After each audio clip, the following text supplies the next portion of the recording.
home Candlestick Park. Then when the game started, it felt like deja vu. AT&T Park seemed a lot like the stick. It was a strange night, and it did not end well for the Giants. Now, it's a new day. Young ace Madison Bumgarner takes on Western Division rival the Rockies and their young sluggers Cargo and Tulo. Game 1 of the series. Giants-Rockies is next.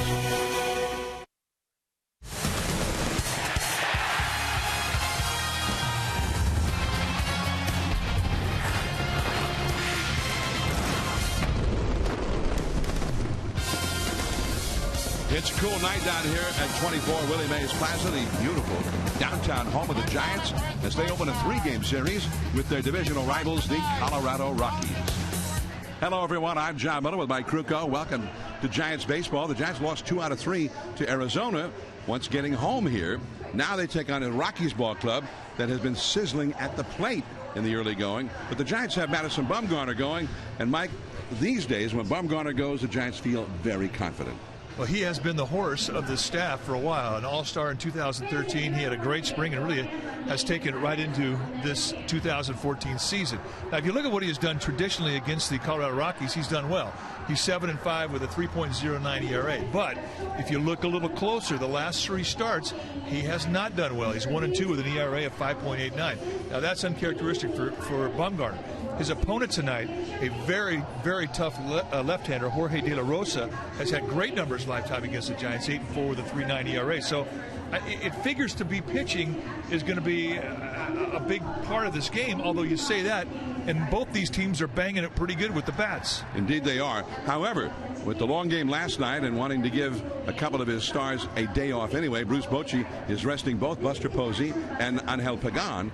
The Rockies have 2 of their top sluggers missing from the lineup because of injury, Troy Tulowitzki and Willeen Rosario, the catcher. And if you look at what they're hitting as a team collectively, the Rockies hitting 320. They've scored 60 runs. The Giants hitting 259, but they've scored 55 runs. So that, despite the good pitching, I do expect to see some runs scored tonight. Michael Morse has been on a roll. Last night he crushed one to the deep part of the ballpark and beat the deep part of the ballpark for a big 2-run double. So Michael Morse standing by. Amy G with a special report on Michael Morse when our telecast continues.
For a 3-game showdown against the Colorado Rockies. They're coming into the gates at Willie Mays Plaza.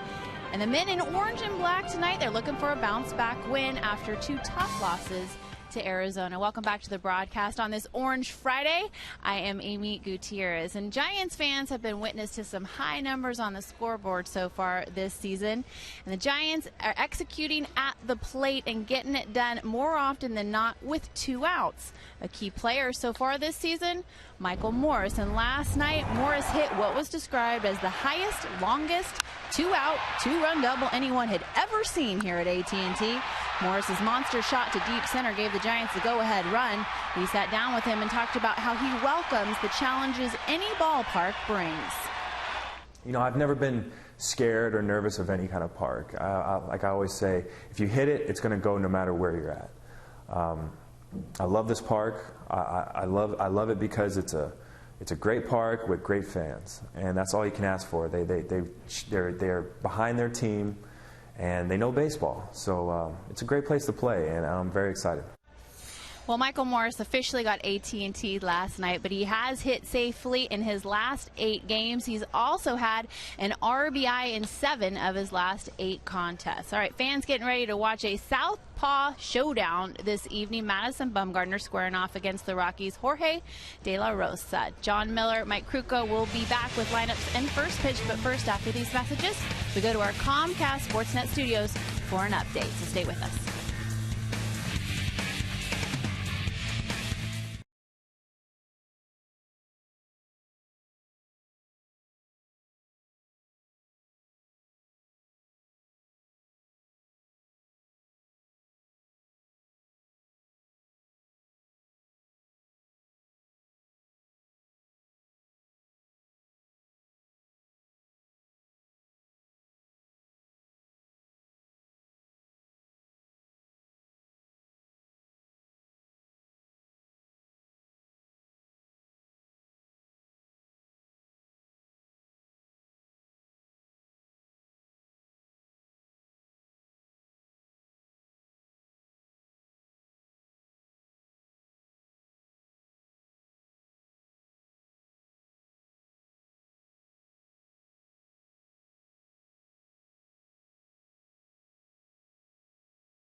Hello there, and welcome into our Sportsnet Central studios. Ahmed Fareed here. We'll get you back to AT&T Park in just a second. Now, last night they had a long game at AT&T Park, over 4 hours long. So Buster Posey not in the lineup today. Angel Pagan not in the lineup today. Here's Bruce Bochy talking about Angel getting a day of rest. The same thing with Angel. He was going to be off tonight or tomorrow, and you know, he's been really playing well, and he's been out there running quite a bit, and I just knew that he would need either tonight or tomorrow off, and I decided to go tonight. Is part of it they get the bench going a little bit too? They get some guys at bats, so you're not getting a lot of production. Well, you have to get them in there. Perez, he needs to start. He needs his 3 or 4 at bats, and you got to try to mix it up and mix him in there as often as you can. I mean, it's hard to ask them to come through for you off the bench if they're not getting any playing time. So that's always part of it. Every time I come to the ballpark, I prepare to play every day, and if the opportunity comes up, I'm ready. So if not, I'll be ready for it later in the game. Juan Perez getting the start for Angel Pagan. We got some very good news concerning a minor leaguer for the Giants. That would be Darren Ford of the Fresno Grizzlies. Good news to report from last night. He was released from the hospital after he suffered a concussion from running headfirst into a concrete wall out there trying to make a diving catch. He has been released from the hospital. He flew home with the team, and he did have movement of his limbs, so all good news with Darren Ford there. Right after this game is over, we invite you to stop over to Comcast Sportsnet Bay Area. Dave Feldman, myself, bringing you Sportsnet Central. You've heard of the show, right? Giants highlights, reaction, Kaepernick responds to reports out of Miami, and the Warriors trying to clinch a playoff spot. We'll get you back to the park after this.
As the Giants take the field, we're moments away from getting started. All right, time now for our Roundtable key ingredients of the game, brought to you by Roundtable's new West Coast combo with bacon pizza. Number 1, Juan Perez, pick up for Angel Pagan. Pagan red hot, get the night off. Well, Juan Perez, you got some slack to pick up. Number 2, Bumgarner, figure out the Rockies, and particularly figure out Carlos Gonzalez. He's the guy that haunts you. He is 11 for 30, hitting 367 with 4 home runs. That'll be an interesting matchup. Number 3, leather amnesia. You didn't have a good night with the gloves last night. Forget about it. Tonight's a new game. Go out and glove them. That is the 3 Roundtable key ingredients. Let's take a look at the batting order for the Rockies now, brought to you by your Northern California Lexus dealer. Brandon Barnes, the former Astro, is in right field. They picked him up in the Dexter Fowler trade. Josh Rutledge replacing Tulowitzki, at least for the night, at shortstop. Carlos Gonzalez, who has really tormented Bumgarner, is Mike said, hitting .389. He's been tormenting everybody so far this year. Left field. Michael Kadire, the veteran, hitting .415. First base. Nolan Arenado, the young third baseman, and a great third baseman. Drew Stubbs, the former Red, the former Cleveland Indian, is in center field. Jordan Pacheco is catching with Willeen Rosario out with a bad wrist. DJ LeMahieu, the second baseman, hits 8th, and Jorge De La Rosa, the pitcher, batting 9th against Madison Bumgarner. On the hill tonight, Madison Bumgarner, and making his third start. He's out to a great start, 1-0 with a 1.74 ERA, 13 strikeouts in 10 1/3 against just 3 walks. Against these Rockies, 7-5 lifetime with a 3.09 ERA. When you take your bats against him, you're going to see a fastball that has natural cut and will work its way into a righty because of that low 3/4 release. He will also two-seam that fastball. He's got a hard slider, which perhaps is his best breaking ball, but he also throws a curveball and a changeup. So here we go. Brandon Barnes. It's a first pitch, called strike. Dan Asogna is the plate umpire. 58 degrees, the official game time temperature. And the wind is blowing out toward left field. Got him to chase that fastball up and away at 93. The umpiring alignment with Asogna behind the plate, Marvin Hudson at first, Hal Gibson the third at second base, and Dale Scott, the crew chief, at third. 0-2. Just off the inside. Asogna can frustrate you at times because his strike zone can bounce around. But I do think he is one of those rare umpires that will give both the knee high and the belt high location if it's in his strike zone. 2-2. Rutledge on deck, and then Carlos Gonzalez due up third.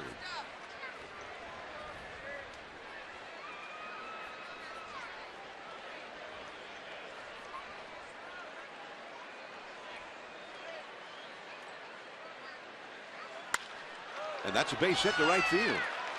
So Barnes fell behind in the count, ends up getting aboard, and he continues to hit very well against left-handed pitchers. Let's take a look at the defense for the Giants behind Bumgarner. Starting in the outfield from left to right will be Morse, Perez, and Pence. That's your outfield. The best arm in right field with Pence. Crawford and Sandoval on the left side of the infield. Hicks and Belt on the right side.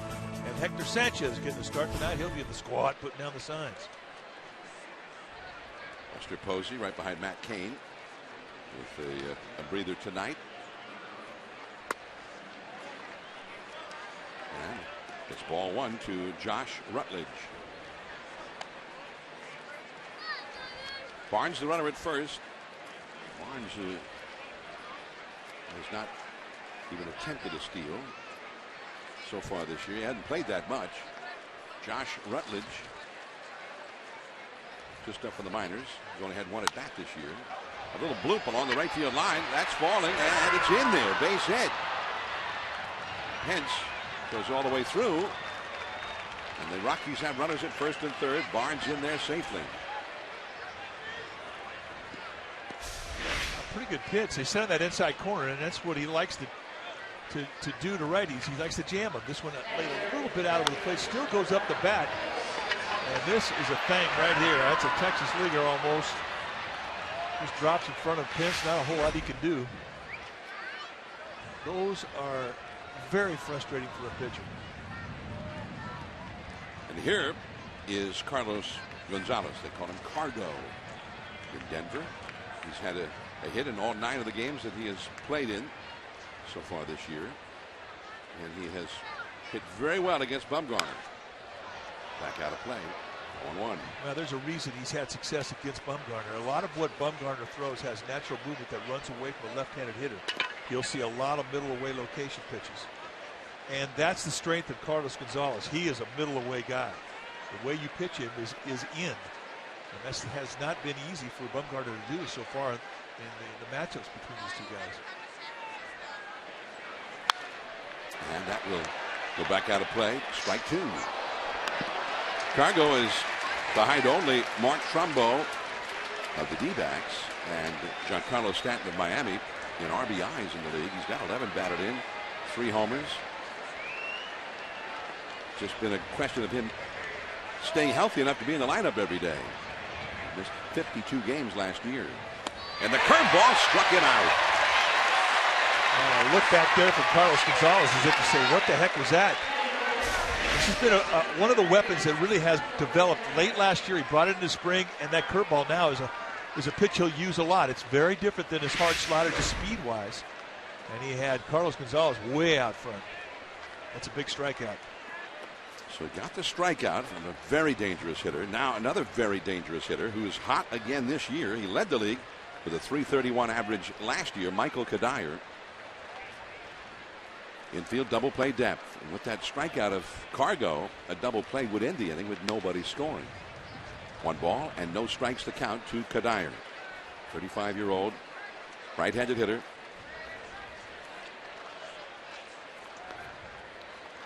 Got to keep the ball down on Kadire. He's a good belt and above hitter. He likes mistakes. Foul ball, 1 strike.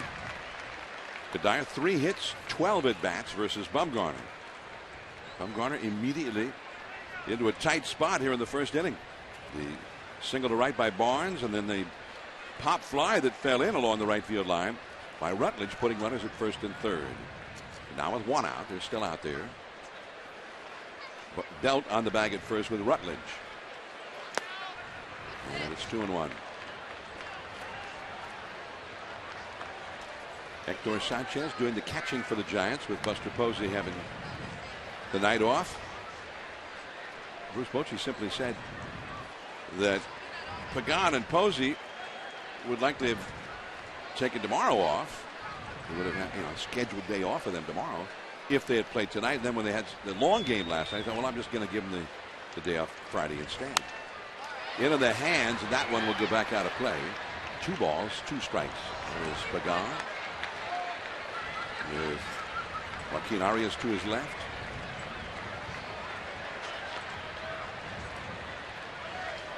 Bumgarner would like to get out of this threat with a double play ball here. And the Rockies have grounded into more double plays than any other team in the league up till now. And Kadire, if he hits the ball on the ground, he's a real double play threat. 2-2. And Sanchez keeps that ball in front of him. The runners had to hold. Barnes back to third. Full count.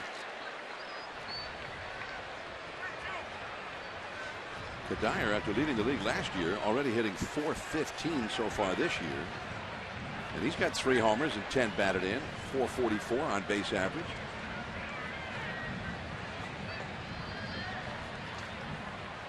Keep an eye on Rutledge, the runner at first. He's running. And it's a foul. Still 3-2. Rutledge will turn around and go back. And Walt Weiss, the skipper for the Rockies, I mean, he's pretty aggressive. I mean, he'll start runners a lot. He was raised in the American League with the A's, but I think he's always had a National League mentality where he likes to move runners, upset the defense. A former shortstop. He likes to pull one side, open it up in the middle of the infield by starting runners at first. Now they got the runner at first picked off in the rundown. Now breaking for the plate, and the Giants just gave away a run. They got the runner at first, but Barnes came across the plate. And I'm not so sure that wasn't a play.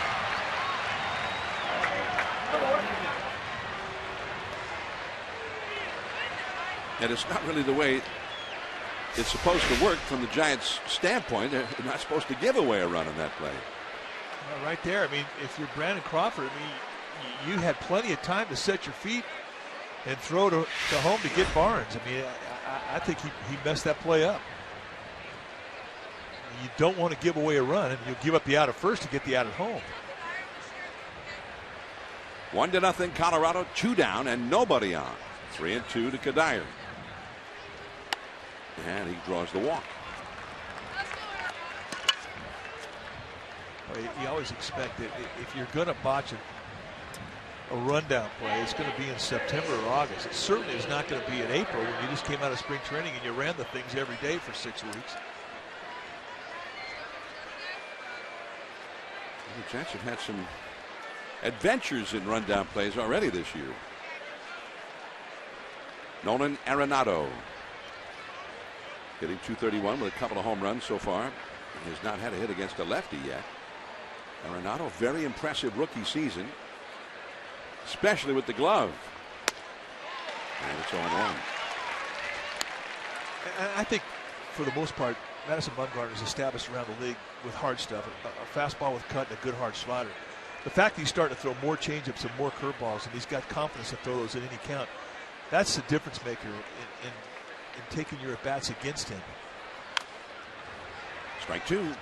Because once you establish it in the hitter's mind that you can throw that changeup and curveball over in 3-1 counts, 3-2 counts, that makes the fastball look that much faster.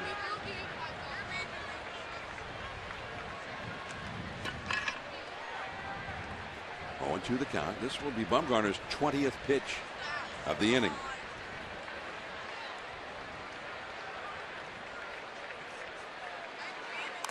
And a check swing foul.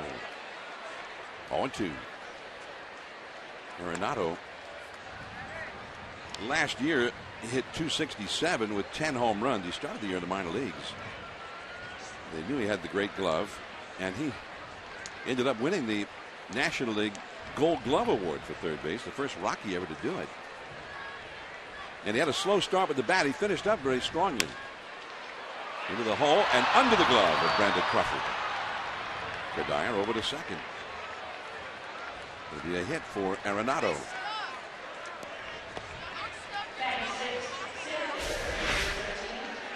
Just under the glove. You saw that last op. It was absolutely perfect. It was touching the ground when it went underneath the web of the glove. A little bit of a bad break there. This will bring up Drew Stubbs. He is the 6th hitter of the inning, and 4 of the first 5 hitters have reached base against Bumgarner. Drew Stubbs, former Cincinnati Reds outfielder. Last year was with Cleveland. And the count is 1 ball and no strikes. Well, he's not really a good hitter, but he's a dangerous hitter. I mean, he's never hit for a lot of average. He's had a lot of strikeouts, but he has as much power as anybody in this Rockies lineup. He can hit the ball a long way, and those guys are scary. 6 feet 4 inches tall with power, and he runs very well. He takes a strike on the outside. He's one of the fastest guys in the National League, and I think one of the best center fielders in all of baseball. He can cover some ground. They acquired him from Cleveland and sent relief pitcher Josh Outman to Cleveland in exchange for him. And that's a called strike. 1 ball and 2 strikes. Changeup locked him up.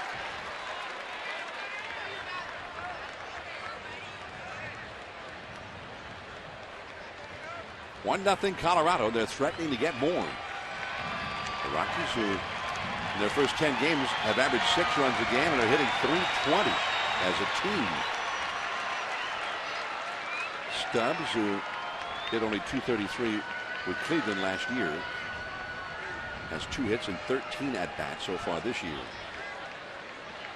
Kadire at second, Arenado at first. Bumgarner working hard this first inning. Pitch number 25 for him. And the inning is over. Rockies get a run. Perez, Pence, and Pablo coming up for the Giants.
At AT&T Park, the Giants trailing 1-0 as they come to bat. The Giants batting order now presented by Audi. Truth in engineering. Juan Perez starting in place of Pagan in center.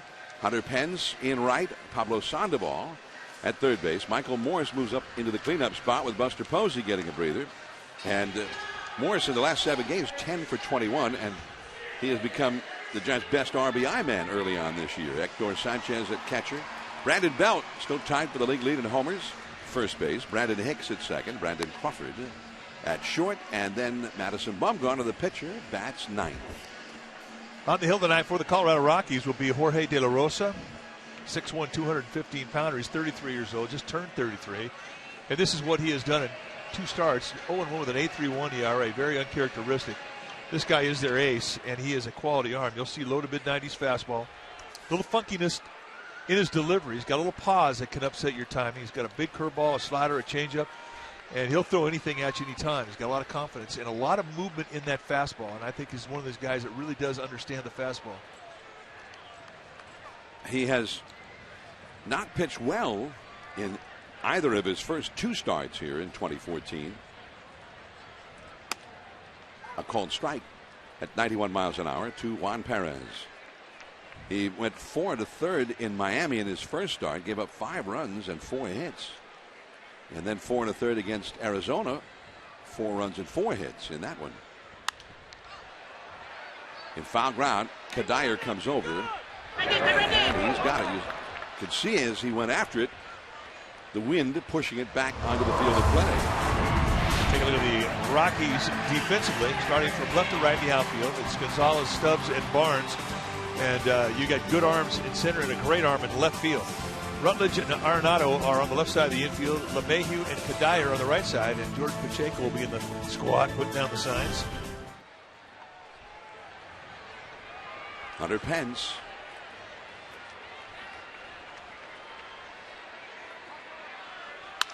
Right back at De La Rosa. 2 down. The Pence is gone on 1 pitch, and the catcher Pacheco is going to go out and make sure that De La Rosa is okay. Seems fine. Oh, he's smiling to see where it got him. Oh, like it may have caught a piece of his glove that ricocheted into his chest. Yeah, we're good. De La Rosa, 33 years old, from Monterrey, Mexico. And he has had a lot of success against the Giants. Here is Pablo Sandoval, 2 down, nobody on. And it's 0-1. Well, you're right. I mean, De La Rosa 8-4 lifetime against the Giants. But the one guy who's always hit him well in the Giants lineup is in the box right now. Sandoval, 323 lifetime against him. A very cool 10 for 31.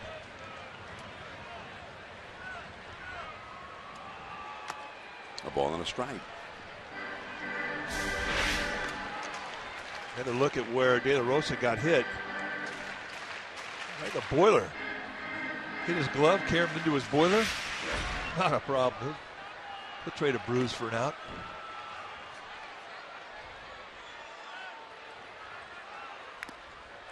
And 1-2. Michael Morse out on deck, hoping to bat here in the first. Giants trailing 1-0. Sandoval, you see his numbers against De La Rosa. Right now, Pablo is just trying to get somewhere close to that kind of success against anybody. He's only had 5 hits and 38 at bats so far this year.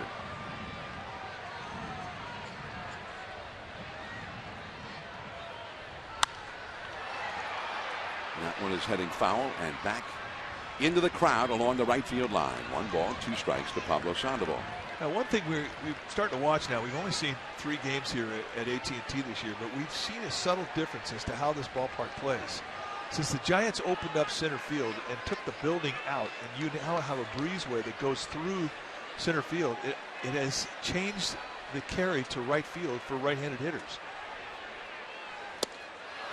And the inning is over. An 8-pitch inning for De La Rosa. So Bumgarner right back to the mound. Giants trailing 1-0.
The broadcast, I'm Amy Gutierrez. An update on Jeremy Affeldt, who threw in San Jose last night. He's on a rehab assignment with a sprained knee. He went one perfect inning. He gave up no hits, no walks. He struck out 2, 12 pitches thrown. 7 of those were strikes. He's here tonight with his team. He heads back to San Jose tomorrow.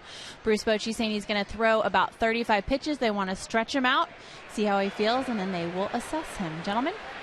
All right, Amy, thanks for the update. Sounds like so far so good for Affeldt.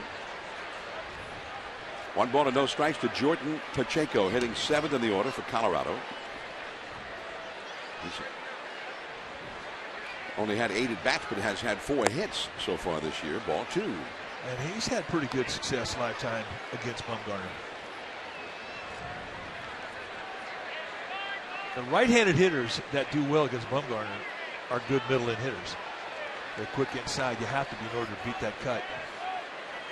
And his fastball movement goes right in on the hands of righties. 3-0. He has a batting average against Bumgarner of .348. 8 hits, 23 at bats, including 2 doubles and a homer.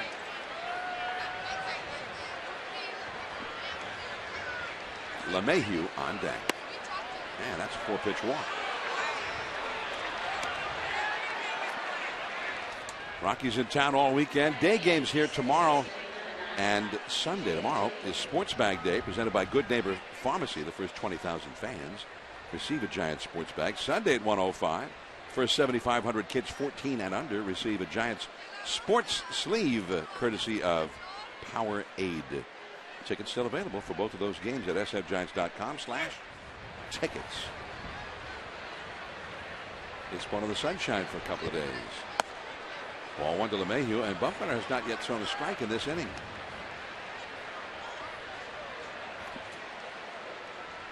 Still looking for that rhythm. It's not uncommon to see some pitchers take as long as 50 pitches to get into a rhythm. Normally, Bumgarner gets into one pretty quick. Got the call on the inside. 1 ball, 1 strike. And I think Dan Asanya helped him out with that one. That could have gone either way.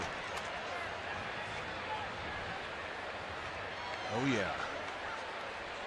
It'll take until about the 8th inning to get that thing blowing up.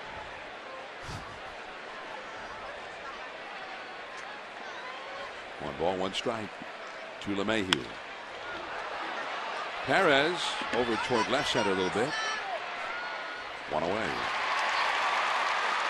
Pacheco back to first. Eric Young, former Rocky infielder, base stealer. He led off the first home game in Rockies history as an expansion team back in '93 at the old Mile House Stadium by hitting a home run. Here is Jorge De La Rosa.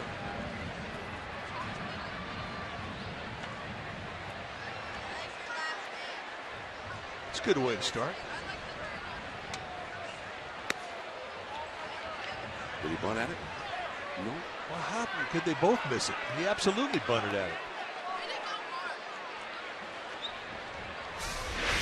All right, did he bunt at it? That's a strike. You ever think sometimes that all of a sudden the base umpire is asked to rule on an appeal and he wasn't really paying that close attention? All the time. I can tell you a number of times where an umpire at the base pass was asked what the count was. He had no clue. Especially if you're at third base, you kind of get the day off.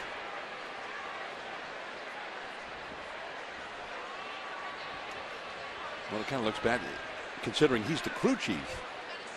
1 ball, 1 strike to De La Rosa. Showing bunt. And Pablo will have to go to first with it. Hicks is covering. And the catcher, Hector Sanchez, raced down the line to cover third base, just in case Pacheco had ideas about heading over there. Sacrifice bunt by De La Rosa, 2 down. And that is the play. You can watch the rotation as Sandoval comes in. You can see Sanchez, the catcher, go up the line. His responsibility is to cover third. If he's not doing that, then it becomes a foot race between the runner at second, Pacheco, and Brandon Crawford, the shortstop.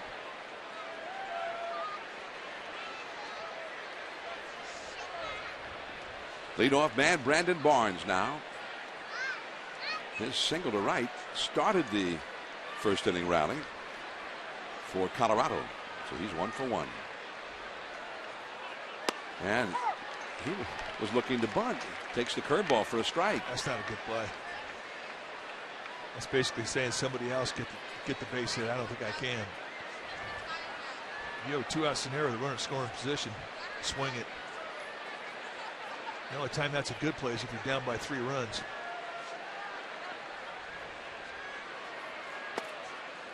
Down by 3 runs, and you bring the possible tying run to the plate. Yeah, and you need base runners. That's the only time it's a good play. But when you're on top of the team 1-0, you have a runner in scoring position, 2 outs, swing it.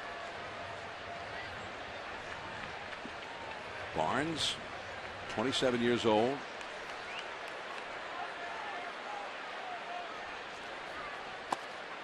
And it's 2-1. I'm going all over the place right now. You're right. They set that target in the inside corner. That thing went up and away. And it really was a pretty nice play by Hector Sanchez to not have that ball thrown by him. And guys like Bumgarner, who are usually right between the legs consistently, catchers can relax. And every once in a while, if they get wild, they'll throw balls by catchers because catchers don't expect that. Barnes backs away. 2-1 the count. 1-0. Colorado ahead here in the second inning. Bumgarner making his 3rd start. He came into this game with a 1.74 ERA. And it's 2-2. Tell you what, I think twice about going back in there with that speed. Because Barnes was on it. There you go. They about got that thing blown up. I wonder what it was. Well, was it worth it? Well, if you could smack your big brother with it, absolutely. Or your little sister. That's a first for me. I've never seen those before. I've never seen it. What happened to the foam finger? Pablo, took a bad hop, but he got it. Hurries to first, and that was a ball in the dirt that Belt was able to handle. Tough hops on both sides of the diamond, and they get the man out.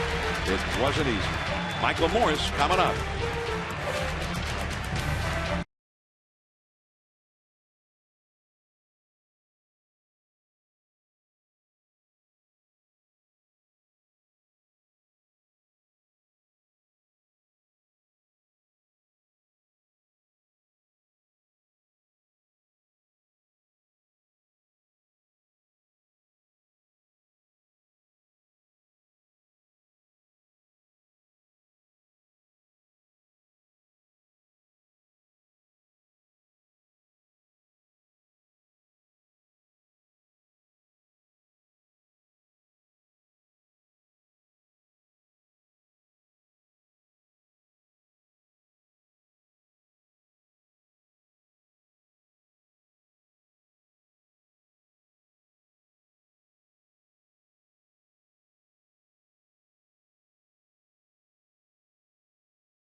Murphy's new fresh pan pizza, love at 425 degrees. Well, who's hot? Well, Michael Morse is hot. He's hitting 400 for the Giants this year, but if you look back at what he's done career-wise with the Rockies in 15 games, 28 for 62, hitting a cool 452, couple of home runs, 12 RBIs, an on-base percentage of 453, and a slugging percentage of 613. He loves the Colorado Rockies. Holy cow. And that definitely was one of the considerations that Brian Sabian had when he did his homework, looking into the career of Morse, what type of numbers he had against the American or the National League West, and they were good. And here he is. He's been pretty good against everybody so far for the Giants, getting a cool 400. soaring fly ball to center. Stubbs. And Morse is promptly retired.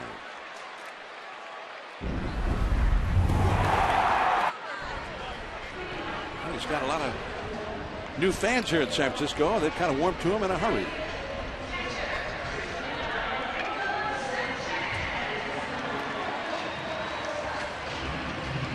Wow, he's giving up a bat. Yep, birthday girl. Why not? He has a suitcase, and in that suitcase are all his bats in little racks. I've never seen it. 0-1 to Hector Sanchez. I mean, most guys have their bats in bags, but he has them in racks, and they don't touch other bats. They have individual settings. It's almost like he's packing wine, but he packs his bats.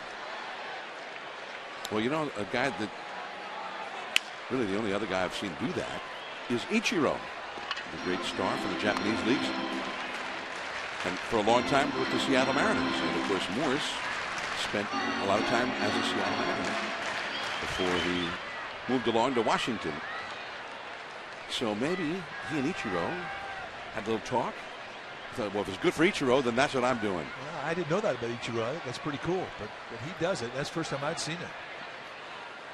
You never see Ichiro pop up or strike out and get upset and start pounding the bat or throwing the bat. He says, why would I do that? I'm the one who didn't execute properly. The bat had nothing to do with it. It's done great service for me. I take care of my bats. Makes too much sense. And the foul tip, that got a piece of the plate umpire. Sogna. Ouch. We'll give him a few moments to try and shake it off. Well, those guys, I mean, we always talk about how you put the gear on as a catcher, you're going to get dinged, and umpires do too. Oh, and got it right in the right forearm. Ouch.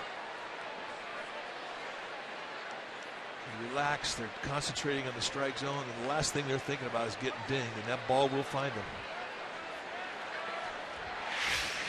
And that's part of the etiquette of the game. Sanchez, a catcher, he walked over to the on-deck circle, and the Colorado catcher went out to the mound. Just got a piece of that one to stay alive. 1-2. Well,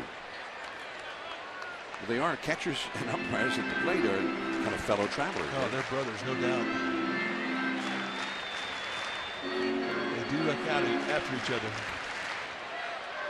They always have. Look at Sogna still trying to squeeze some life into that right arm. De La Rosa back to Sanchez off the outside. Interesting in watching the catchers tonight, Pacheco and Sanchez, they both are wearing the game signs on their fingertips.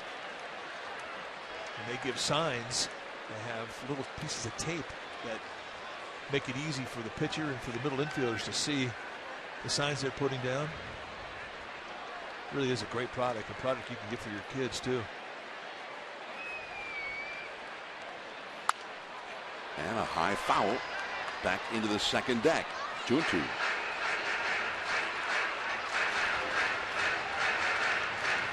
You can just walk into a sporting goods store and buy those. Yeah. And I didn't know that. I mean, I thought it was something that was something you can only get at the big league level, but it's not true. You can get them anywhere. My birthday's coming up. We will have some game signs. 2-2 the count. The lime green or the Giants orange.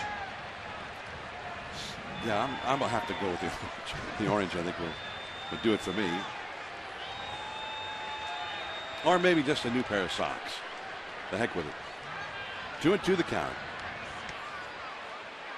And the curveball is dropped by Pacheco, and then he makes a bad throw to first, and Sanchez is safe. Wow, that is unbelievable. And for Pacheco, who's a pretty good catcher, that's just that's unforgivable. I mean, he has all the time in the world to clear. He tries to throw it over the head and just lob a little grenade. And he short hops Kadire, who can't get a handle on it. And the Giants catch a break. And for the first time tonight, De La Rosa is in the stretch. So here's Brandon Belt now. And a fastball. Ooh, called a strike to the outside. That was a gift. Belt. Agreed with you. Orange Friday, by the way. Giants have their orange jerseys on.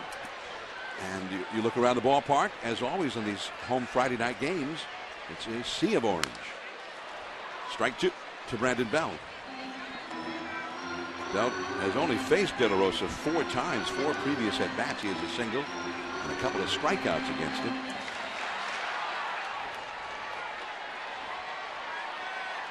One out. Sanchez at first. Sanchez struck out and yet became the Giants' first base runner of the game. Middle infielders double play deck. And a high fastball, a check swing, an appeal. News, says Dale Scott. And I was paying attention that time.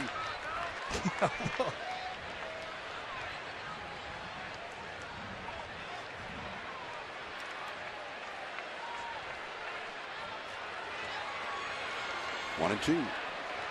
Rockies got a run in the first inning. We're in the last of the second now. Kadire on the bag at first with Sanchez. 2-2.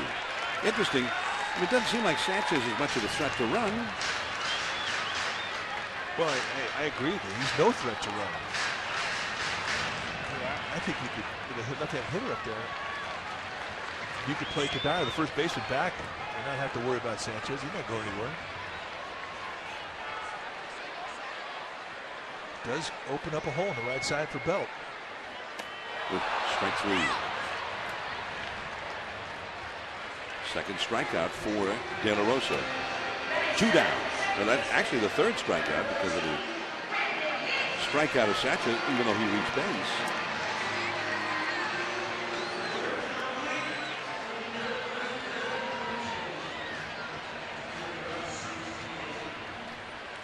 Our friend Julia Bromley was just, she kind of raised her eyebrows about me telling you my birthday was coming up. It's a good 6 months. But technically it means it's coming up, right? It's true. 0-1 the count to Brandon Hicks. So if I had my birthday yesterday, I could say my birthday is coming up. Yeah, and we're definitely going to do something for it, but sorry I missed it. 0-1 the count. Called a strike, and Hicks looks a little unhappy. I think he thought that was off the inside. 0-2 the count. Brandon Hicks, 5 hits, 15 at bats, including 2 doubles and a homer. De La Rosa, tough left. He was a 16-game winner for the Rockies last year, and what was a really bad year for them. And the big curveball for the strikeout. He's got 4 strikeouts, including 3 here in the second inning. Cargo coming up second, then Kadire in the third.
In on Prius event is now with 0% APR plus bonus cash on every Prius.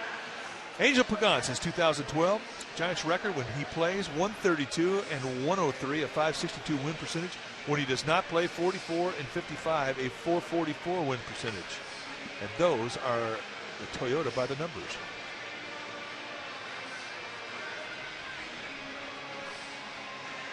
Big crowd here at AT&T Park on a Friday night. Big fireworks extravaganza follows the game.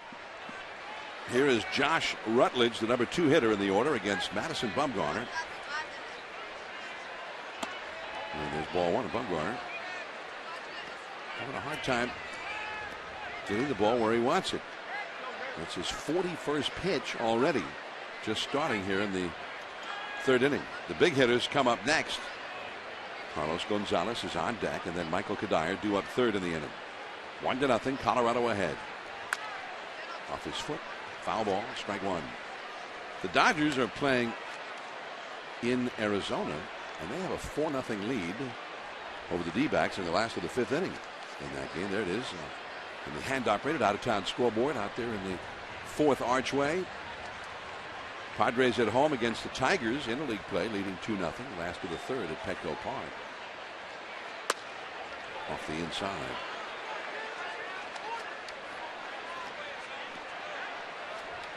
Two and 1 to Rutledge. Rutledge hit a pop-up, but it was right along the right field line in the 1st inning, and it fell for a hit.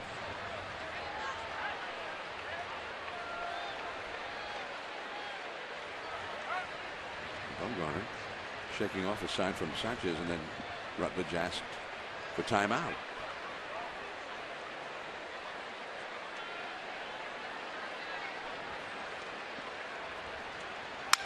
Broken back, and Hicks gets to it, can't hold it, and too late. Be interesting to see how they rule this. And there's the ruling. It's a base hit. That would have been a good play. Of the 3 candidates that play second base, Hicks has probably the smallest range when you compare it to Adrianza and Arias. Just cannot keep it clean in the glove.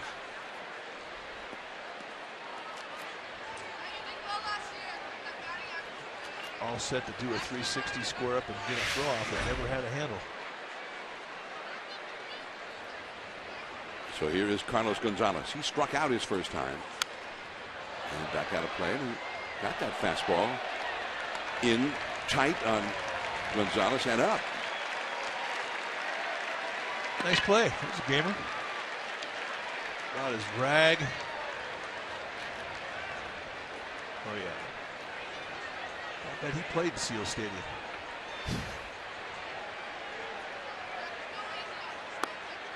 A ball and a strike. You know, John, I was talking about the carry in this ballpark seems to have changed a little bit. And again, this is just what we've seen in 3 games because there's been so much more carry to right field. And we're thinking maybe when they opened up the area in center field and they took that building out, and now it's an area where wind blows through. We're thinking it may have changed how this ballpark plays because we're definitely seeing more carry to right field. I know we're only 3 games into the season here at home, but we're definitely seeing more carry, especially from right-handed hitters.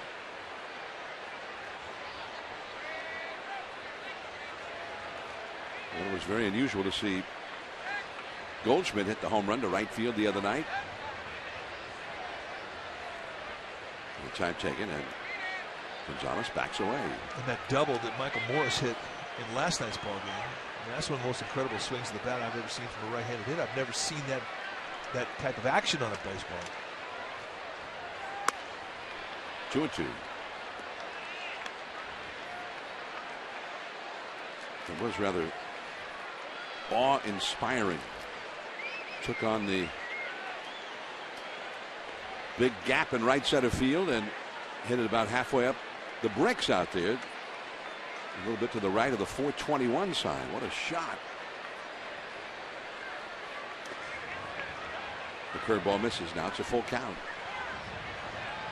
Gonzalez, who has done a lot of damage in the past against Bumgarner. He's got 4 home runs in only 31 at-bats lifetime against him.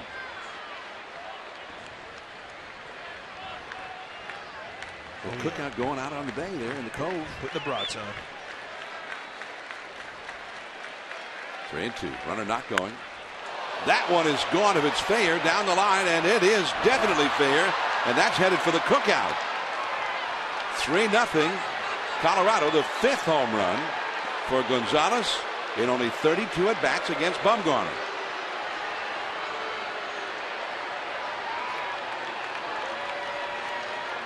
Gonzalez has tied for the league lead in RBIs with that 2-run shot. Think about his last at bat when he struck out. It was on a big curveball. It was on the outer half of the plate. Here they set the target away, and he throws that same curveball, but it goes middle in. It never comes across the plate. And Gonzalez, who's got plenty of pop, shows you how he hits home runs like Barry Bonds used to. Into the water. Here is Kadire. Muscles it into the right center field area, and Pence first out of the inning. All right. Now that's a method we have not yet seen.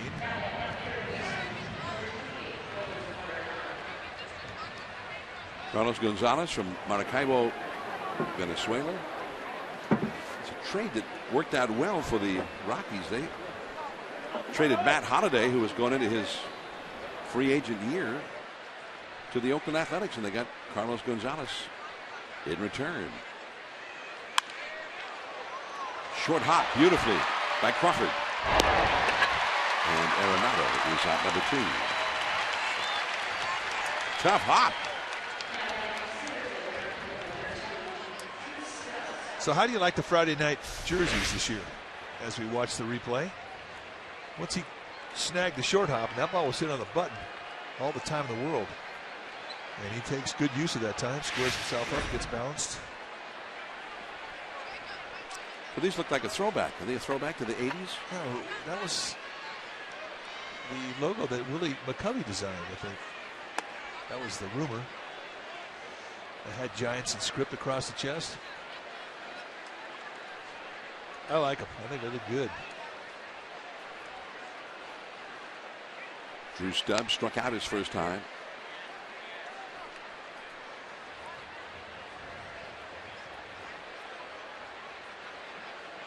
Two down, nobody on, and 2 runs in. 3-0 Colorado. A little bit low. Well, they got the old time feel with the button down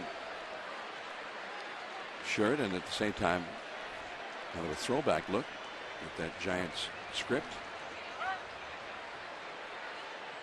But I remember there was something very similar to that when the Giants were here in the 60s. I bought one of those souvenir pennants at Candlestick, and it had Giants and something very similar to that on the pennant. 2-1 now to Drew Stubbs. Yeah, that's the Bumgarner fastball right there that has been so effective for him since he's come into the National League against righties. That little cut that just bores hard in on the hands of righties. 2-2. Best seat in the house. Now that's the script that you're talking about, the throwback that it never looked as good as anybody as it did on McCovey. Maybe Jack Clark. Those two guys wore it well. The big guys who hit long home runs. Yeah, looked really good on them. They really looked good on Mike Ivey. And that most of the uniforms were that way at that time, sort of the pullover type shirts. No belts. Stubbs got a piece of it. 2-2. Bumgarner has thrown 58 pitches in these first 3 innings.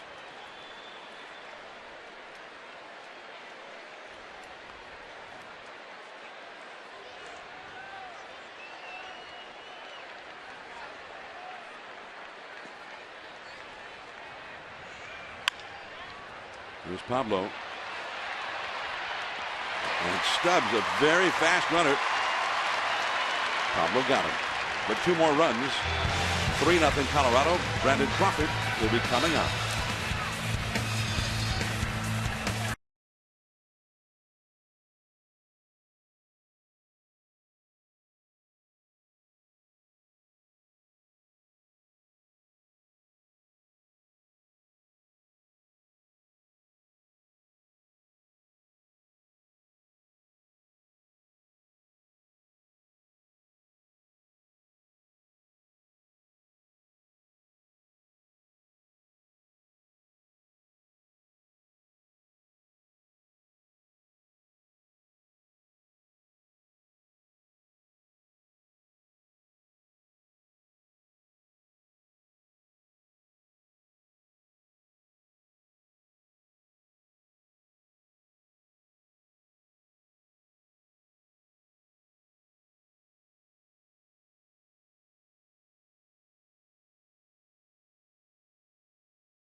The Angel Pagan getting the evening off. Bruce Bochy told us before the game he'd planned to give both of them a day off tomorrow, but because of last night's extra innings and Posey getting roughed up a bit, he decided to give them tonight off. They will both be in the lineup tomorrow. I also asked Bruce Bochy if all of his relievers will be available after a long night last night. He said yes, even Sergio Romo, who's been battling the flu. Gentlemen? All right, thanks, Amy.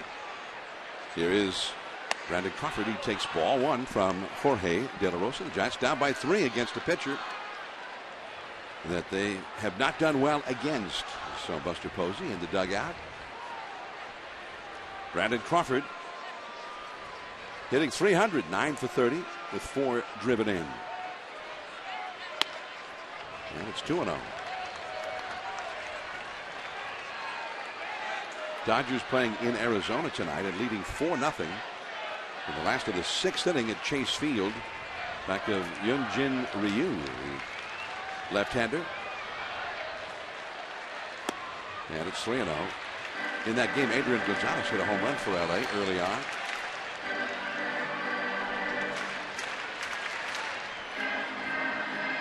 The Dodgers will be here on Tuesday to start a 3-game series. And it's 3-1. Madison Bumgarner is on deck.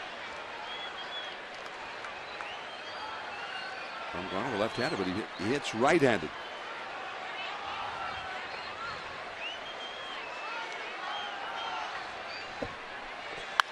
That ball is smoked. Out there in the Death Valley, still going. It is 1 hop to the wall.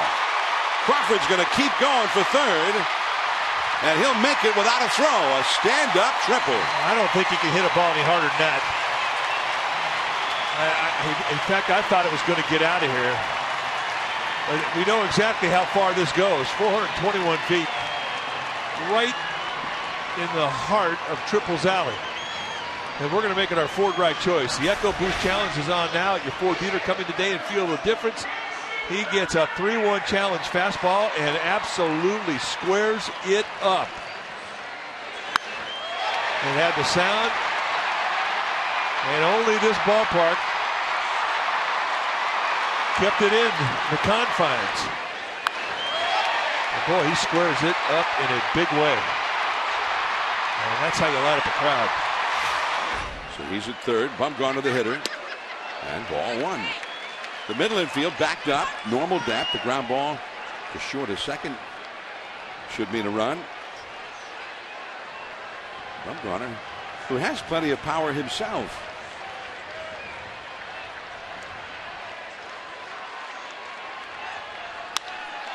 That ball, left field.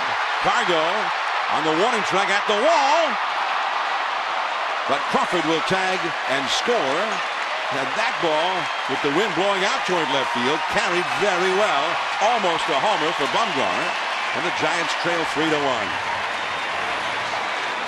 Now you watch Madison Bumgarner batting practice. I mean, he hits them as far as anybody. And I'm talking about Pence, Morse, Posey, Panda. It doesn't make a difference. He has got great natural strength. And if he runs into a fastball, and I don't think he gets all this one.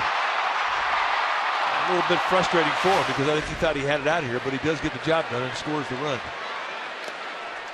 Juan Perez, who fouled out to first, his first time hitting in the leadoff spot, takes ball one. Dave Righetti, the Giants pitching coach, alongside Bumgarner.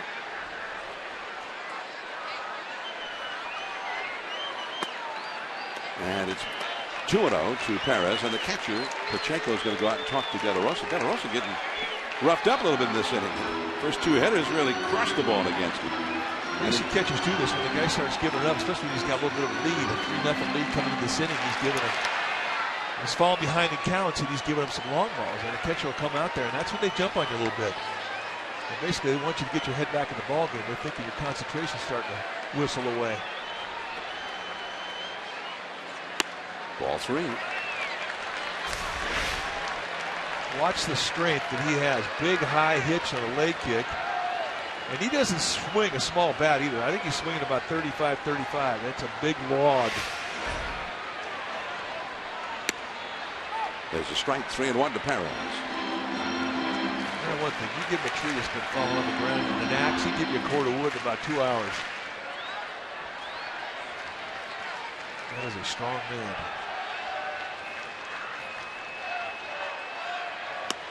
Strike two, 3-2. Bumgarner, he was getting a little grief from his new teammate, Tim Hudson, who's an excellent hitter. And he said, well, none of the pitchers have the kind of power that Bumgarner has, except from what I've seen, it appears to be batting practice power. And he chased one for strike three. Yeah, that's a nice comeback. Well, the Giants will host the Dodgers this coming Tuesday, April 15th, a 7:15 start. And in honor of Jackie's legendary number 42, the only number retired across all of Major League Baseball, you can purchase 2 center field bleacher tickets for only $42. Visit sfgiants.com/ticket and use the coupon code Jackie42 to take advantage of this offer. 2 down. Here is Pence. Ball one.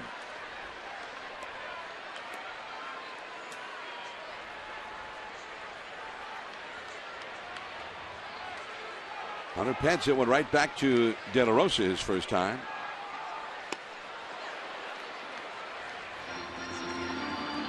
Good hard back foot cutter, 1-0 count. The thing about Hunter Pence, he gets to that batter's box, he's not looking for a walk. He's looking to do some damage. And he will swing at a 1-0 pitch a lot, even if it's out of the strike zone.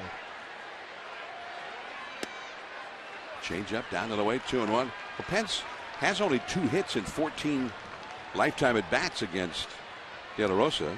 On the other hand, both of those 2 hits home runs. So he's really been all or nothing against De La Rosa.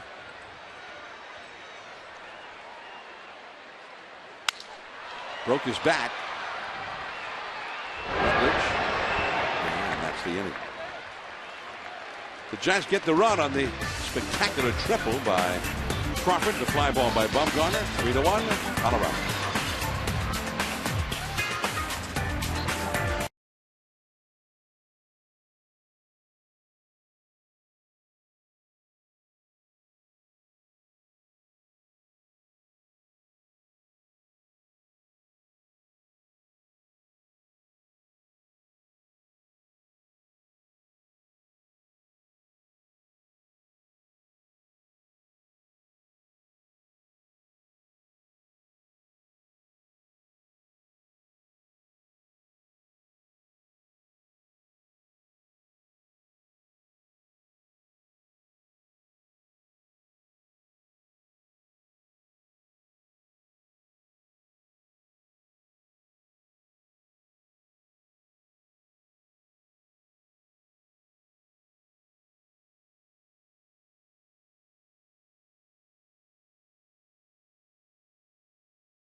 Park, and here's the Ram gutsy play. Ram 1500 is Motor Trend's 2014 Truck of the Year and first ever back-to-back champion. This is late last May. The Giants down by a run with a man aboard in extra innings, and Pagan to the deep part of the yard. The tying run scored. Pagan kept on going, and it was an inside the park, come from behind, walk-off home run. If there is such a thing, that was it. The most exciting play of the 2013 season. However, it was also the last game for Pagan until the end of August, as it turned out. Giants were without him for the next 84 games, and they did not do well in that 84-game stretch. There's a called strike to Pacheco, who walked his first time against Bumgarner.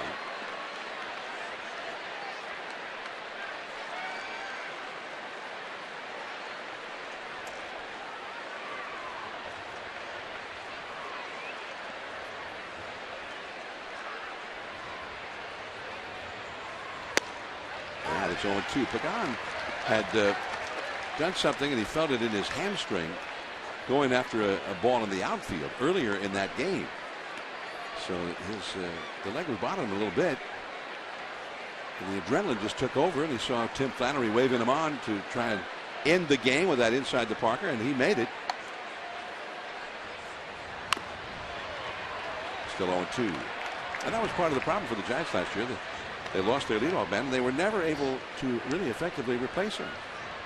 And tried numerous different hitters in that leadoff spot, and none of them. And it seemed like it was an immediate slump for whoever got put in the number 1 spot in the batting order.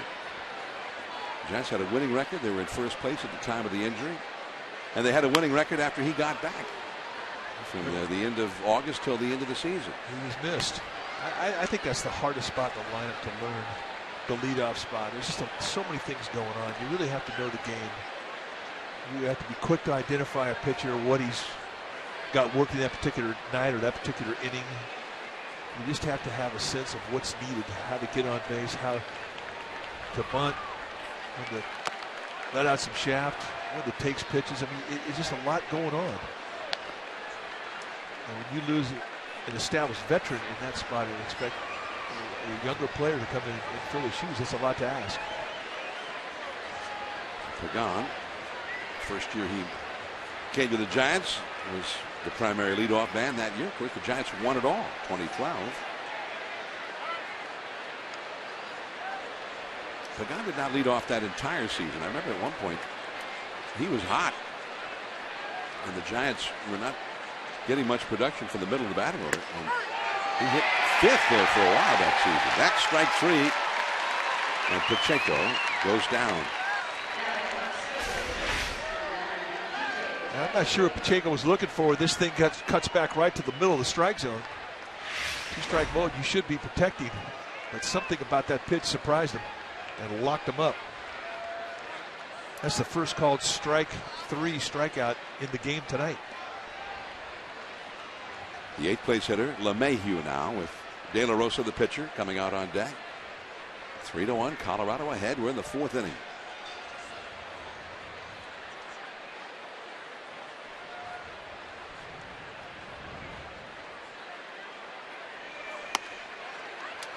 Just off the inside, apparently. And I don't think Bumgarner thought it was just off the inside.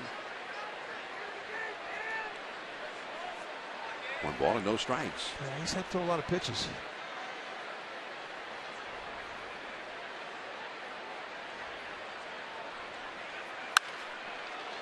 There's Hicks. 2 down. Very smoothly handled after the backhanded stab by Brandon Hicks. And here's De La Rosa. Day game here tomorrow at 1:05.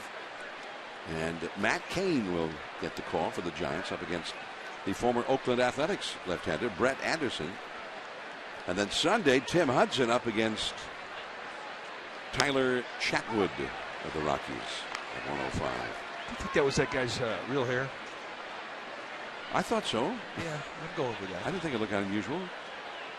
Not on a Friday night in this ballpark. 0-2 the count. Yeah, that's his hair. Yeah. That's a good look for him. I think that couple right there, they're ready for the weekend. I'm going with that. Bumgarner needed a quick inning, and he got one. 10 pitches and out. 3 up, 3 down. Pablo, then Morse and Sanchez coming up.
By Toyota. The Zero In on Prius event is on now with 0% APR plus bonus cash on every Prius.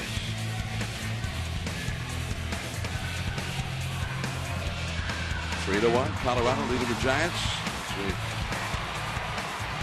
look at life in the big city. It moves quickly. Here is Pablo Sandoval, the lead off for the Giants in the last of the fourth against Jorge De La Rosa. I'm John Miller with Mike Krukow, your Giants telecasters here tonight in NBC Bay Area and the Giants television network. Here's Pablo, who has struck out in his only at bat. The breakout. Yeah, I did that with my face when I was 15.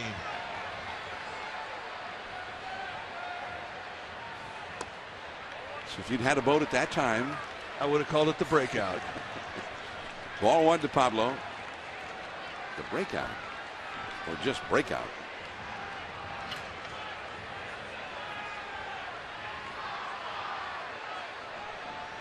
De La Rosa with a 2-run lead, and it's 2-0 to Pablo with Michael Morse on deck.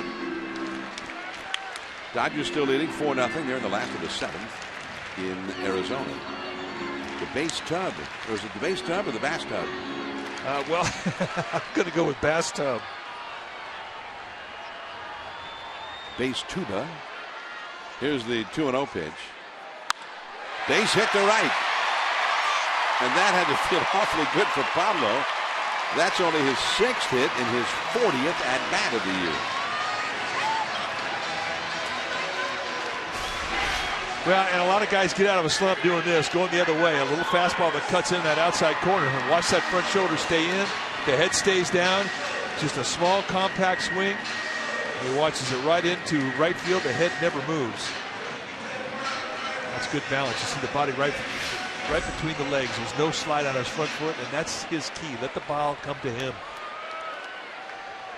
So here comes Morse. Morse hit a fly ball to center on the first pitch he saw from De La Rosa. The first time he's ever faced De La Rosa in a big league game is tonight.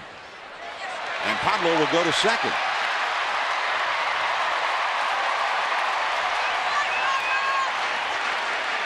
We talked about the double that Michael Morse hit last night is something we hadn't seen. He cuts this ball, and it slices all the way about 2/3 up the wall in Triple's alley. It was just an explosive swing of the bat. It gave the Giants a 1-run lead at the time. 2-0 to Morse. And he's red hot, and he's always hit the Rockies well.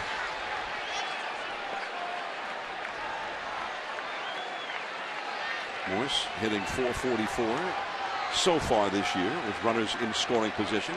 He's got one out there now. Pablo over at second base. 2-0 the count. Off the inside. 3-0. Yeah, this is when you turn him loose, too.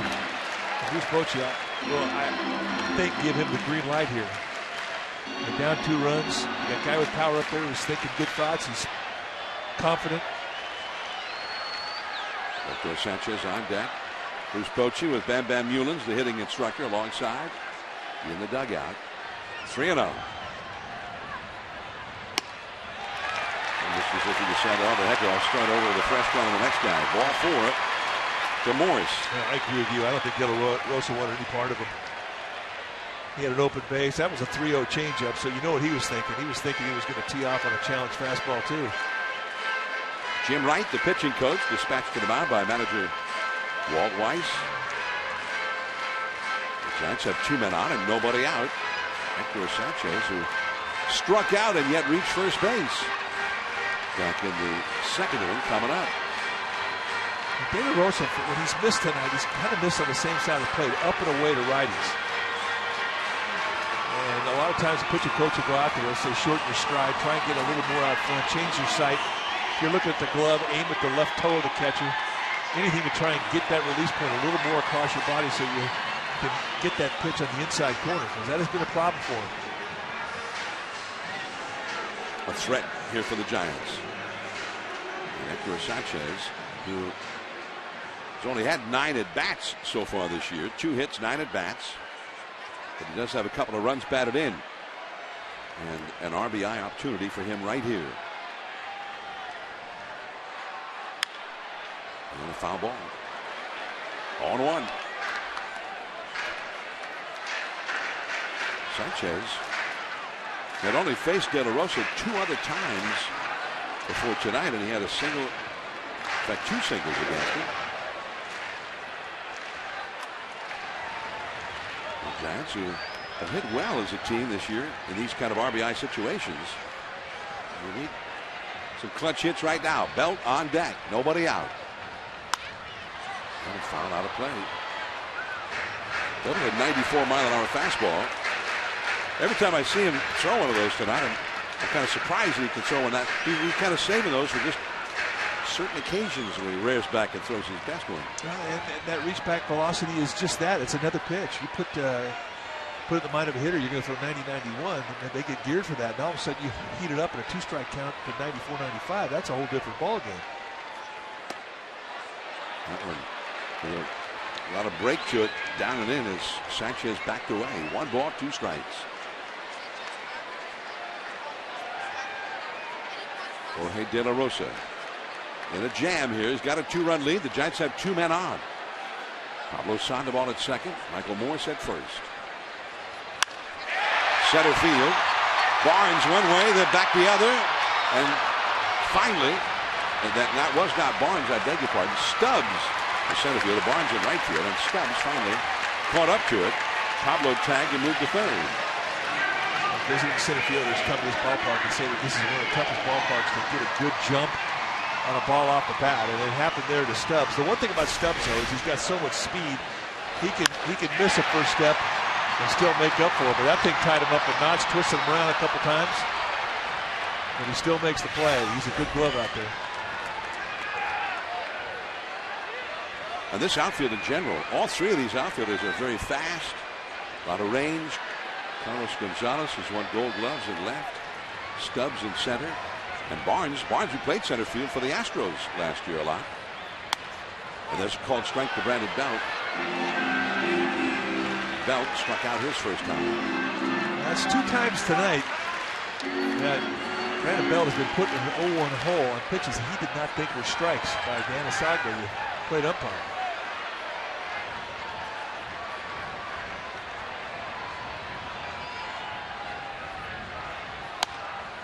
Ball on a strike. Brandon Belt facing the left-hander. Belt so far this year against lefties, 6 hits, 17 at bats. He's actually hit the lefties a little bit better than the righties.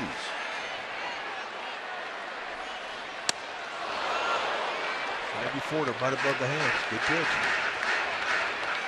1-2.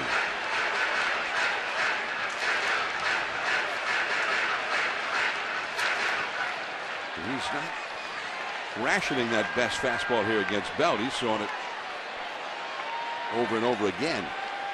1-2 the count. And the breaking ball is fouled. Ooh. Oh, nice play. Ingrid Baxter, our ball babe tonight at first base, just made the play of the night. All right, Ingrid, let's check it out one more time. Watch your lips. Hoo-ah. This is a great play.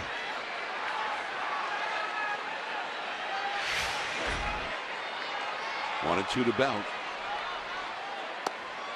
2-2. Brandon Hicks is on deck. Sandoval led off the inning with a single to right. Morse walked. Sanchez with a liner to center. Pablo tagging up, moving to third. That's where we are right now. First and third, 1 out in the 4th inning. Brandon Belt trying to at least get that runner home from third. Pablo Sandoval. And he won't be able to do it. He struck out twice against De La Rosa. De La Rosa has 6 strikeouts now. 3 2/3 innings. And that was what he was pitching for right there. Runner third, less than 2 outs. He was pitching for that strikeout. That is a frustrating walk back to the dugout for Brandon Belt.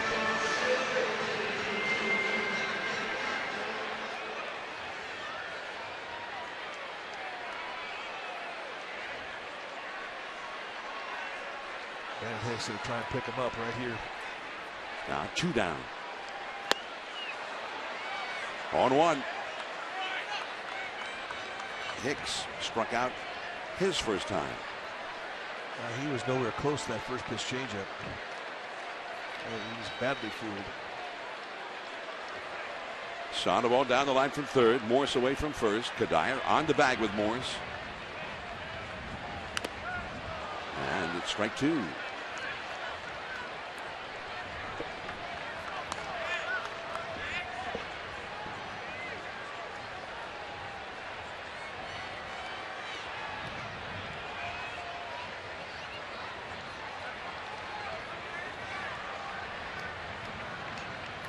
So Brandon Hicks in a deep hole here.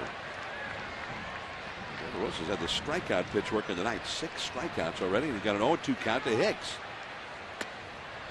And he took that one too low. 1 ball, 2 strikes. Yeah, he's got a quick 0-2 and he didn't swing at a strike. And if you're De La Rosa, you're thinking, well, I'm on top of him 0-2. I'm not going to start throwing strikes now.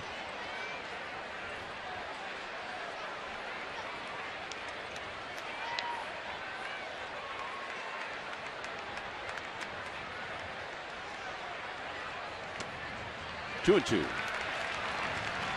The left-handed hitting Brandon Crawford on deck.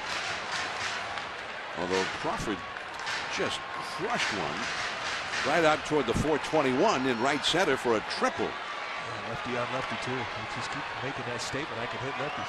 This situation right here, De La Rosa thinks he's got Hicks. If he could come up with a hit right now, you could turn around the momentum of this game. Morse dives safely back. I mean, you could sense the confidence that De La Rosa has. He's throwing 4 balls out of the strike zone, and he's got a 2-2. He's thinking he can strike him out. If Hicks comes up with a base hit right now, everything in this game changes.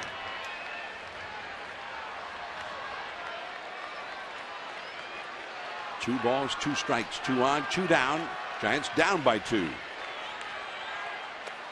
And that hit him. Pablo heads to the plate, but Brandon Hicks got hit by the pitch to load the bases. That's a break for the Rockies.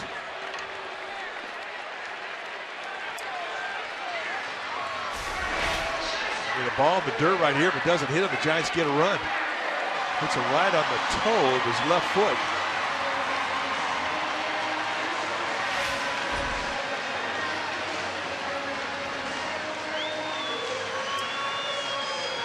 immediately Pacheco going out to calm him down, and he knows what was in the mind of De La Rosa. De La Rosa thought he was out of this inning.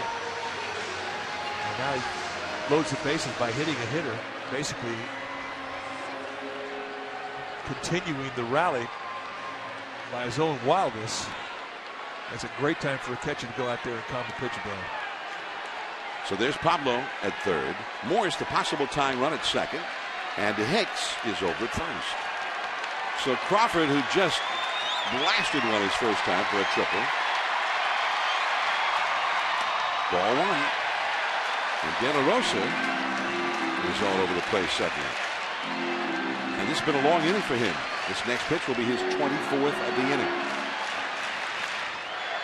Just a base hit to the outfield could tie the game, although keep in mind Morse is not a very fast runner. He's at second, and all three of these outfielders have strong arms. Swing. An appeal? No, says Dale Scott. 2-0. Did he go? No. Good call.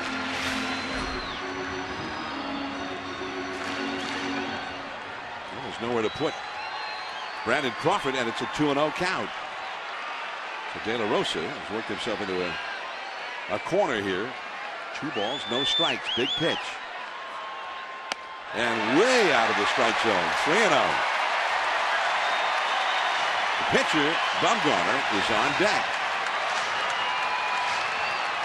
He looks a little frustrated. Well, he doesn't look as confident against Crawford that he looked against Hicks, that's for sure. We need to get those done. And the crowd gets into it now.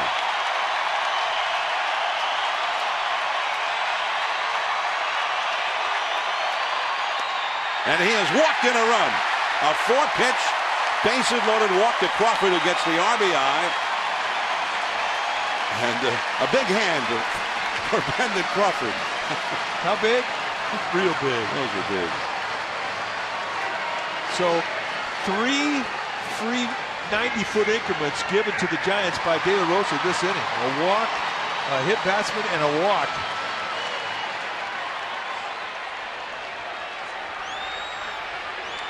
Bumgarner, who almost hit one into the bleachers in left field his first time, settled for a very long sacrifice fly. And a base hit now could put the Giants ahead. 3-2, Colorado. That ball is hit high and deep to left field. Adios! A grand slam!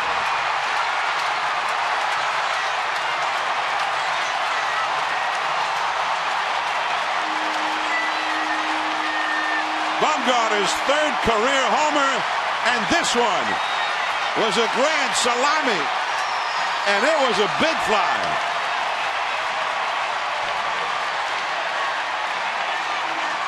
And how do you celebrate?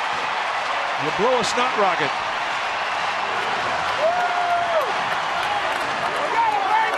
Talk about lighting up a bunch of teammates. Oh my.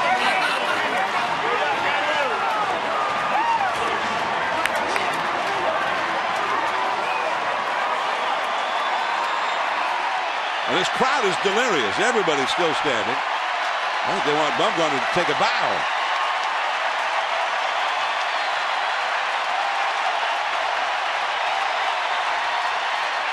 Perez, the hitter. Called a strike.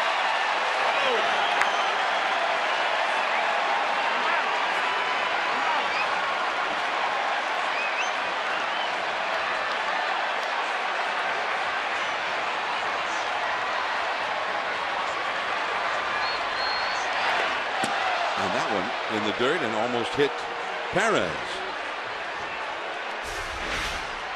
Let's take a look. A challenge fastball right at the belt, and you look at the reaction from De La Rosa as soon as it was hit. His head drops, and he knew it was gone. And Bumgarner got the fastball he was looking for.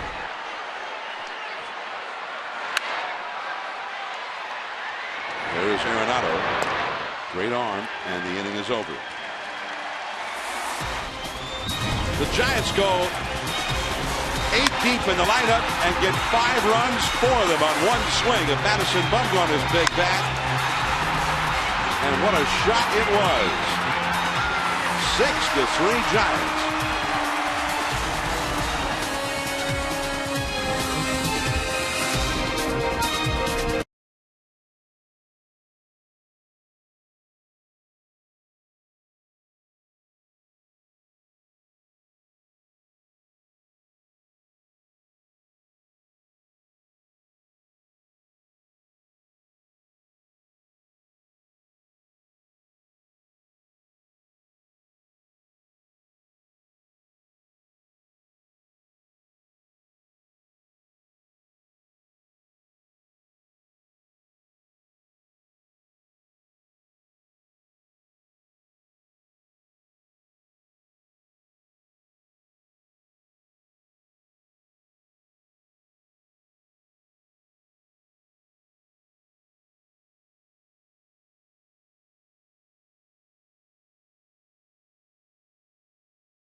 Challenger. Visit Dodge.com or your local dealer today. Not far from the San Francisco Oakland Bay Bridge, and the drive over to the Golden Gate Bridge a little bit further to the signature landmarks of the city by the bay, and also this jewel of a ballpark right on the edge of the bay. And it was rocking there in the fourth inning. But first ball, the line drive hit by the first batter in the lineup for Colorado, Brandon Barnes, and he got a single to right, his second single to right in this game.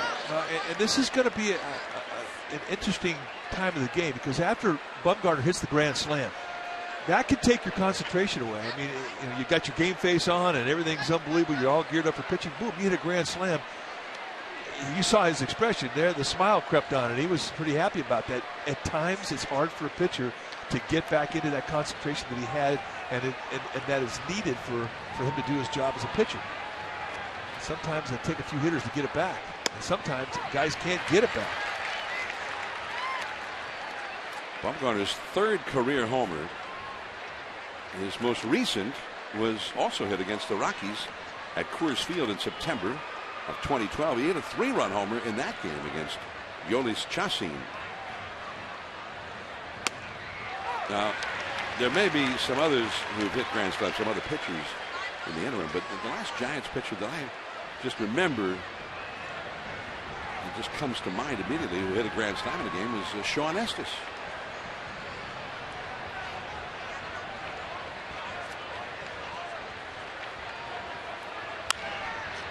Muscled one into left field. That's a base hit for Rutledge. So here comes Colorado with the top two hitters promptly getting hits against Bumgarner. Those two hitters, by the way, Barnes and Rutledge, have 5 hits between them and 6 at bats. And here comes Cargo, who launched a home run his last time into the bay. Yeah, let's target outside, hang a breaking ball middle in. This is the second time in his career that Gonzalez has hit one in the water. That was no cheapie.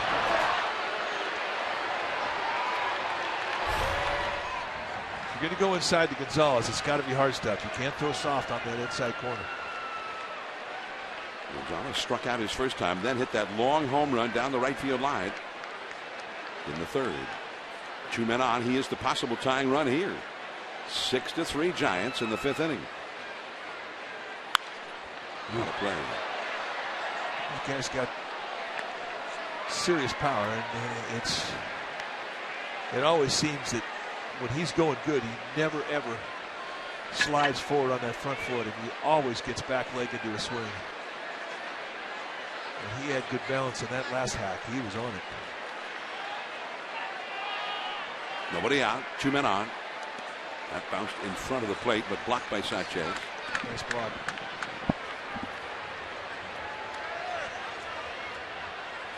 Giants have 6 runs in this game. They've had only 3 hits against Jorge De La Rosa. In that 4th inning rally, the 5-run rally, saw the ball, punched a single to right, and the only other hit in the inning was Bumgarner's grand slam. 2 walks and a hit batsman in between those 2 hits. 2-1. Michael Kadire, the cleanup man, is on deck. Only in the 5th inning, and this Colorado team has been hitting the ball extremely well. They've averaged 6 runs a game for the season.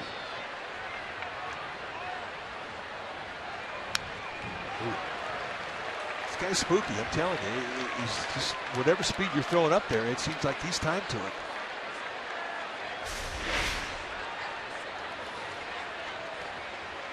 See, that body's well balanced, and he's getting a lot of power off that backside into the ball.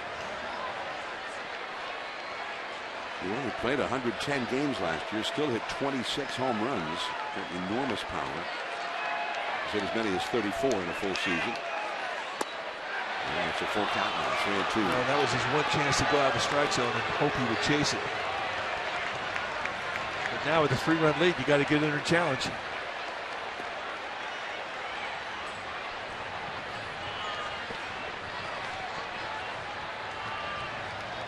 Barnes at second, Rutledge at first, nobody out. One of the most dangerous hitters in the league at the plate. 3-2 the count. Struck him out. Elevated a fastball above the hands, middle in. If you're going to go in, it's got to be hard stuff.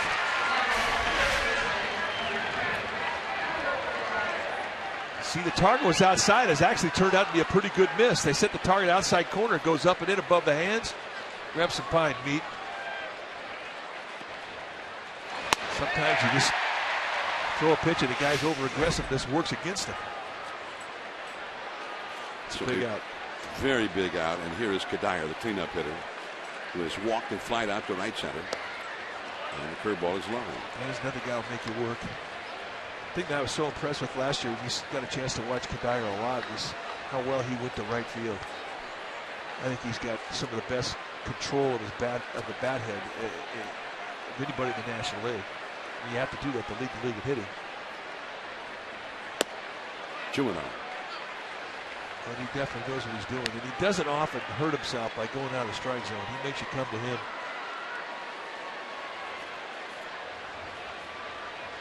Nolan Arenado on deck. Troy Tulowitzki not in the lineup tonight with a tight right quad.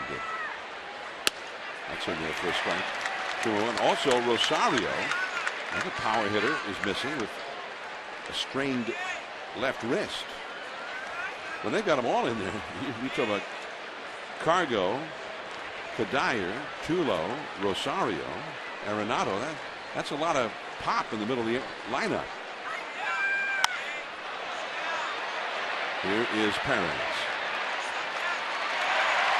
2 down.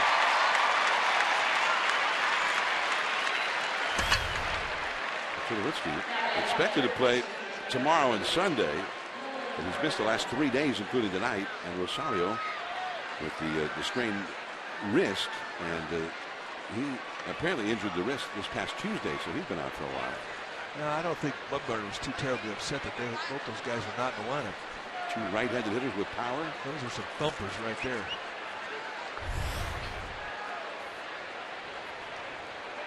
Tulowitzki has a .407 batting average so far this year. 2 down. Here is Arenado. Young but also powerful. Ball 1. Arenado has singled and has drilled a sharp one-hopper to shortstop that Crawford was able to handle. And he threw him out in the 3rd, so he's 1 for 2. Barnes at second, Rutledge at first. 6-3 Giants, 5th inning. Good pitch. 1-1. I thought Arenado gave up on that thing. Bumgarner will do that. I mean, he's got that sweeping slider that he can make it go big. That low 3/4 release, the lower the release, the bigger the sweep on a slider.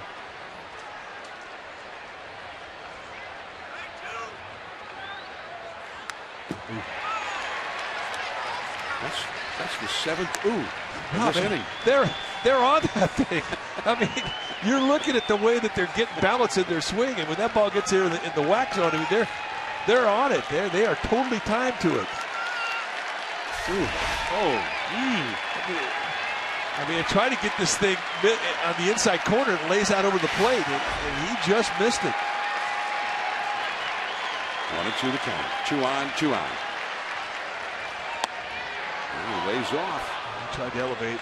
That was not an easy take either for Arenado. He wanted to let it go. After that second strike, he just missed it. He knew that. And he was looking for the same speed. It's a good time to elevate. I like the call. Guys will go out of the strike zone when they think they're timed to a fastball, especially up. Hunter Pence. Inning over. So Bumgarner did it the hard way. 2 men on, and then all the big hitters up, and he ran the table. 6-3 Giants.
Docker's Deck. It's an outdoor premium space, has a unique elevated view of the field located under the iconic glove out there in left center field. There's seating for up to 18 people. And it includes a snack bar and beverage package for you and your guests. For more information or to book the Docker's Deck, call 415-972-2298. There are Giants representatives standing by right now at 415-972-2298. Here is Hunter Pence, the number 2 hitter in the Giants order. Pablo Sandoval, Michael Morse to follow against Jorge De La Rosa. Ball 1. Now he had a rough inning in the bottom of the 4th, giving him 5 runs. We're talking about De La Rosa. So this becomes a big hitter in the game. When the guys had a rough inning, the leadoff hitter the next inning, if you could get him right back in the stretch, that's usually when good things start to happen.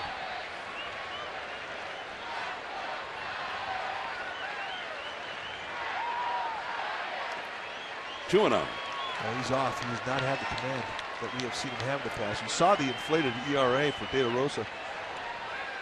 And it was in the 8s after 2 starts. He's been getting roughed up, and that is not like him. He's usually a guy who has command of all his pitches, but it has not happened tonight.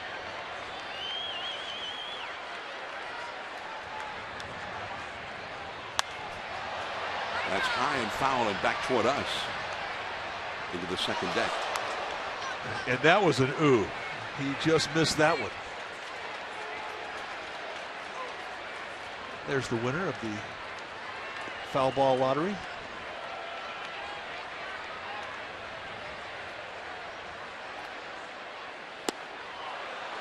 2-2. I think that fan that ended up with that baseball got it on the rebound off of 3 pairs of hands, 2 shoulders, and maybe a forehead. And I think that's the way to catch a foul ball, really. Yeah, well, I think so. Hit hard into left center, but Cargo hits over his head. And Pence is going to challenge him. And he beats it easily.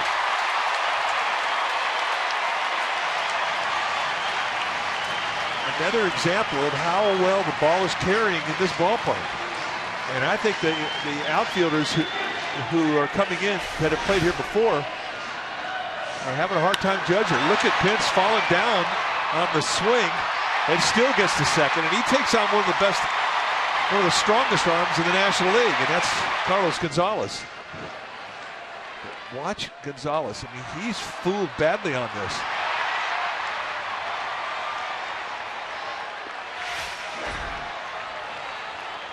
He did not get a good jump. That was a surprise. Usually he's like radar. We see him heading to a spot. We figure that's where it's going to go. Well, Dwayne Kuiper is the first guy to notice it. But this ballpark has got more carry to it. And it was his observation that with the new configuration in center field and that they've opened up the area behind center field fence, that the ball seems to have more carry. If you watch it in batting practice and what we've seen in the first 3.5 games, I believe it. 2-0 to Pablo Sandoval. I know it's early in April and September play a little bit different than the other months, but you can't discount what we've seen. We've seen a lot of carry in a ballpark that does not have a reputation for it.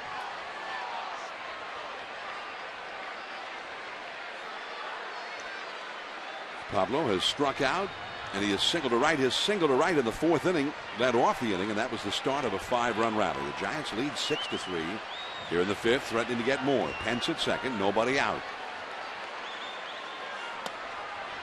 3-0. And big Michael Morse is on deck. The Rockies bullpen is busy. Connell, a right-hander, is throwing.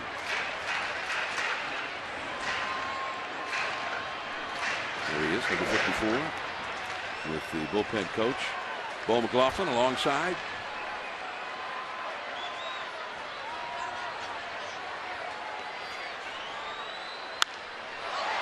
Pablo swinging away at 3-0.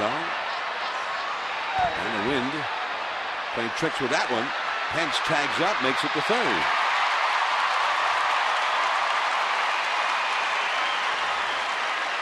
Barnes went toward the corner and then seemed to be right under it, then had to move back to his right as the wind was carrying it. Well, productive out.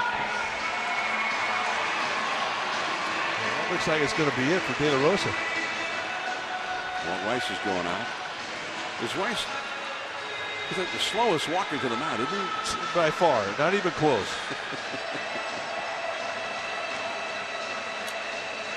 He was a pretty fast runner when he was a shortstop.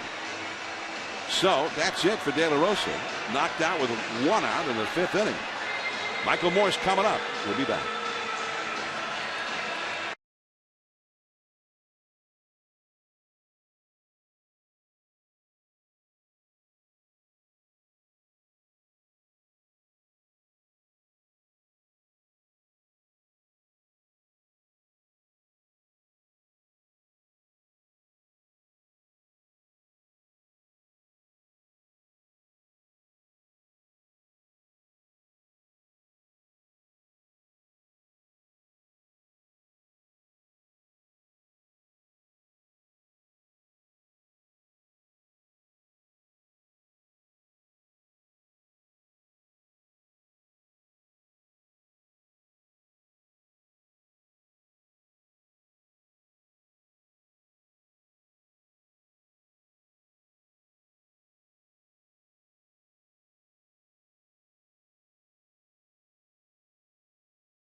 watch weekday mornings at 6:43 for Kruk on Skype.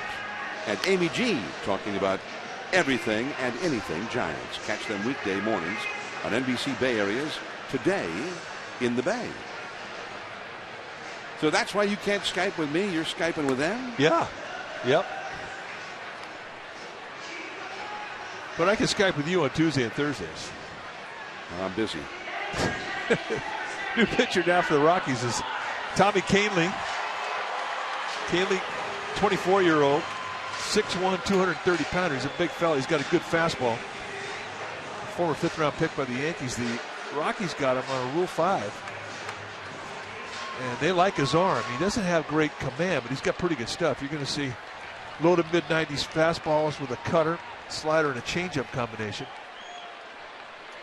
Spent last year in Double-A. The Rockies had the infield in for Michael Morse. At the knees for a strike, 95 miles an hour. So it's Kahnle, pronounced Kahnle. And he's pitched 4 2/3 innings. 3 runs, 1 earned, and 4 hits allowed so far. Pence at third.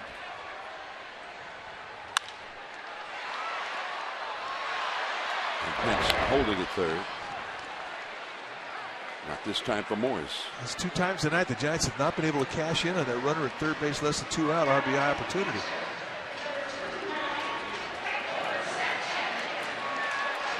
Belt struck out with Sandoval at third back in the 4th inning and 1 out. And of course, a little bit later they did cash in. Bumgarner got Pablo home from third and Morse home from second. He got everybody home with a grand slam. So here is Hector Sanchez. The infield backs up into normal depth. Sanchez the switch hitter. And that's foul right past Roberto Kelly. 1 strike to count.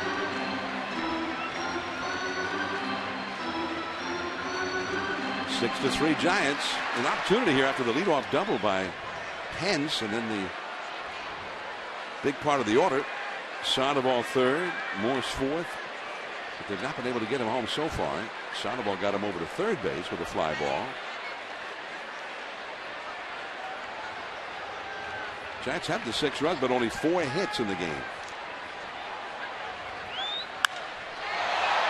Left center field. Stubbs, plenty of room, and Pence is stranded. On to the 6th inning. Stubbs will be coming up against Bumgarner. The Giants lead 6-3.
X1 Entertainment Operating System only from Xfinity, bringing TV and internet together like never before. Andrew Susac, we saw him in spring training, A very fine-looking receiver. And right now he's looking fine at the plate with the Fresno Grizzlies in the Pacific Coast League. His first 6 games, and he's featuring a .417 batting average, .481 on base average with a homer, 5 batted in, a second-round pick 3 years ago in the free agent draft for the Giants. He's 24 years old, and I think we'll be hearing his name for too much longer here in the show. Andrew Susak. Oh, I've always liked the way that young man handles himself behind the plate, too. He can catch.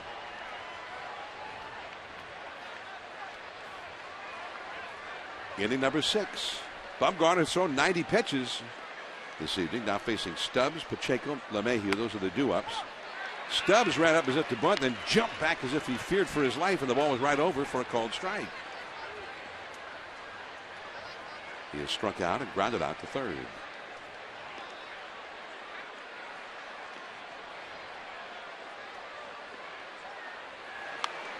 Back to the screen. 0-2. Stubbs has always been kind of a perplexing player because he has so many great natural gifts. I mean, he's got a great arm. He's got a great set of legs. He's one of the fastest guys in the league, and he can hit the ball as far as anybody. But he's not ever been able to hit for an average. A lot of strikeouts. He just has not been able to make the adjustments up here to hit for an average. Well, the Giants saw him early on in his career. Back in August of 2009, he was brought up, and he got his first hit against the Giants in that series. And his second day in the big leagues, he hit a walk-off homer at the Great American Ballpark in Cincinnati. Strike 3. That's it for Stubbs. He's 0 for 3 tonight.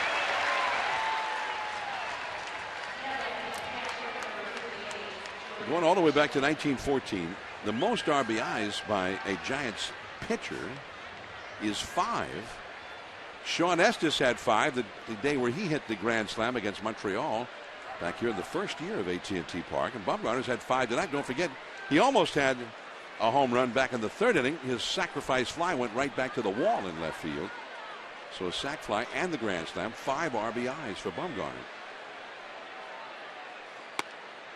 Ball 1-2 Pacheco.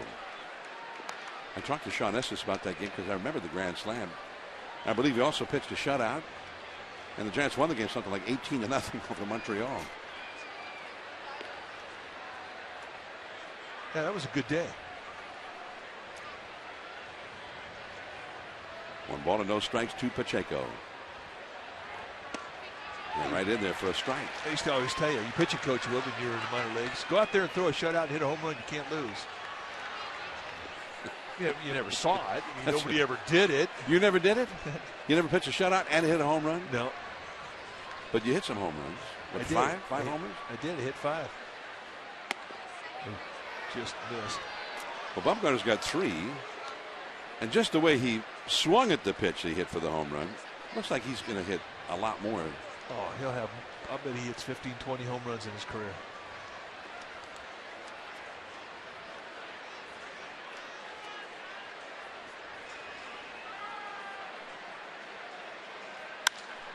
That's a base hit to left center. Pacheco's first hit of the night. And he's going to go for 2. Perez to Crawford, who cuts it off, and it is a double for Pacheco. That ball really hurried across the green out there toward the 382 marker. Well, we got some reinforcements coming into the cove. Kayakers. Word gets out quickly. Guy hits one in the water. Yeah, that's exactly what happened. Bumgarner's just went, what, halfway up into the bleachers or more out in left center. But Carlos Gonzalez hit one well out into the water back in the 3rd inning for Colorado. Giants at one time trailed in this game 3-0. Bumgarner has given up less, however, than he has driven in. Bumgarner at 98 pitches for the game. Sanchez out to chat with him. With LeMahieu coming up. The Giants bullpen, J.C. Gutierrez heads down. Last night, everybody worked out of the bullpen in a very long game against Arizona. You know, 98 pitches on the night are starting to stack up against Bumgarner. A lot of them have been thrown out of the stretch.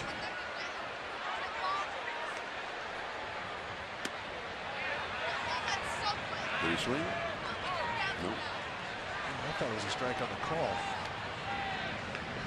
But he's called a lot of pitches on that inside strikes that a lot of hitters did not agree with. This time he said no. Well, that's the side of the plate that is inconsistent with Asogna, and that's what gets him in trouble. I mean, he's a good umpire, but just on that side of the plate, he's inconsistent. Ooh. Look out, Hector. It stunned him.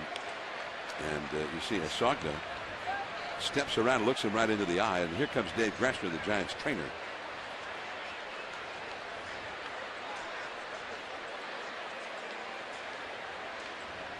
I mean, that stunned him. And Hector's a tough kid. And that put him right back on his heels. If Asogna doesn't hold him up, he goes back on his fanny. Ears are ringing. There is a protocol that has been established throughout baseball. And oftentimes on a foul ball similar to that. And the umpire is part of it. To check for concussions. There's a ball too high. 2-1. Gressner also came out, as you saw. But first, Asogna was the one who stepped around and looked him right in the eye.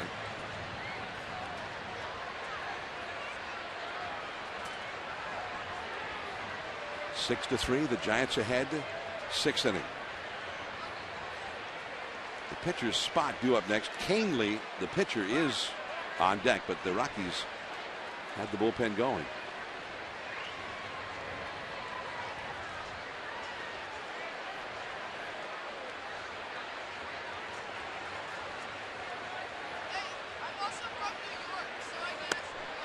Blew it right by him. 2-2. Well, he's digging deep for velocity, and he had some good pop on that one. Went right through the knees on the inside corner.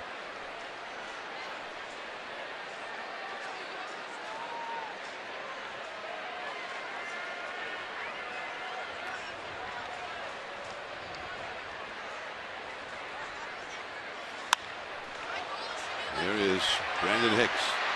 And he throws him out. Pacheco over to third, 2 down. Well, we mentioned Sean Estes was the last Giants pitcher to hit a grand slam 14 years ago.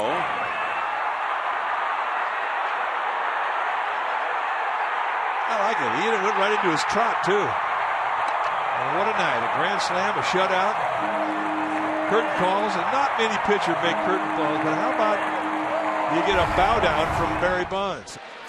How many times do you see him do that? That may be the only time. He was impressed, obviously.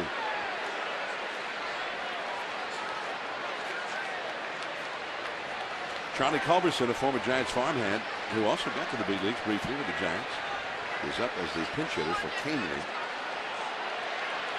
With 2 down, a runner at third. And the curveball too low for ball 1. Giants ahead 6-3 here in the 6th. He gave up a run in the first and 2 in the third. Was trailing 3-1 before he hit the long sacrifice fly in the last of the third to make it 3-1. And then with the score 3-2, he hit the grand slam in the 4th. Suddenly the Giants were ahead 6-3. Culberson, who hit well in the big leagues for the Rockies last year, so far only 1 hit in 16 at-bats this year. Culberson hit .293 for Colorado last year. In a late look, he only had the 99 at-bats, but they were impressed with him. Made the ball club this spring. When the Giants had him, he was coming through the minor leagues as a middle infielder. 2 down, runner at third. 2 balls, no strikes. Blute in the no man's land. That's in there. Base hit. Looking very frustrated. Culberson heading for second. Off the glove of Crawford and backed up by Pablo. It's a Blute double for Culberson and a run batted in. It's 6-4 Giants.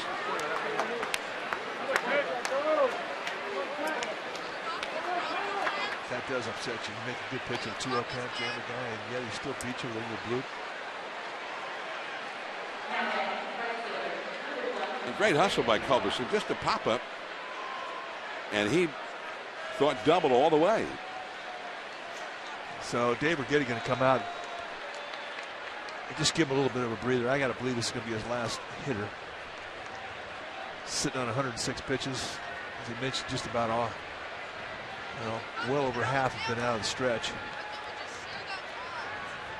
So you go out there and just give him a little bit of a regroup, get some strength back in your arm, and tell him it's your last hitter. No pitcher likes to get taken out of an inning. So that motivation right there works a lot of the time. You tell a guy this is your last hitter, he bears down so he can walk off the field with his team. Meanwhile, Mark Gardner's talking to Gutierrez, and he's talking about Josh Rutledge, giving him a scout report.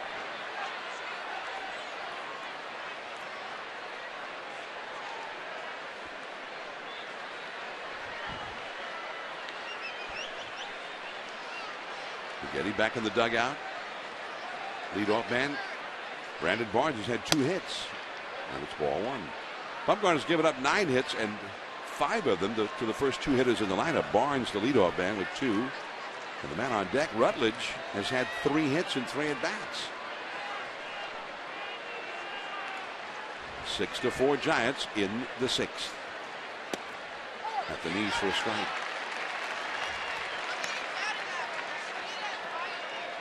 Madison Bumgarner reminds me of Kirk Reeder in one way, and it's how he competes. I don't know if anybody's ever they tell me they compete more than Kirk Reeder, but Bumgarner is right there, and then this is one of those competitive challenge at bats. That's foul off the right field line. 1 ball and 2 strikes now to Barnes.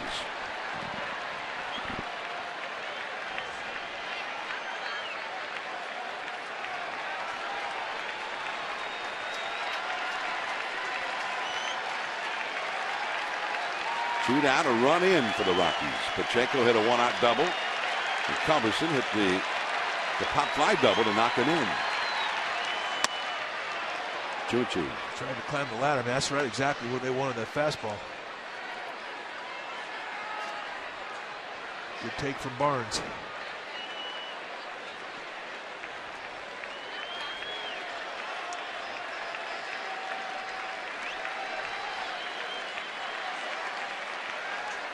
Chad Bettis getting ready in the bullpen for Colorado. He'll be facing Brandon Belt when the Giants come up in the last of the 6th.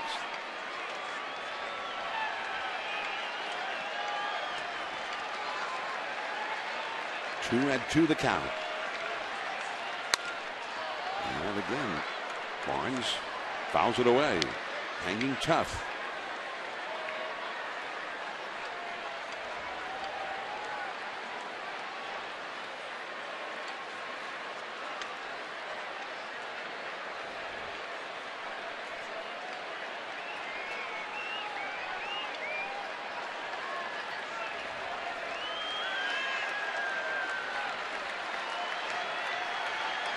He's shaking off about 3 suggestions from Hector Sanchez.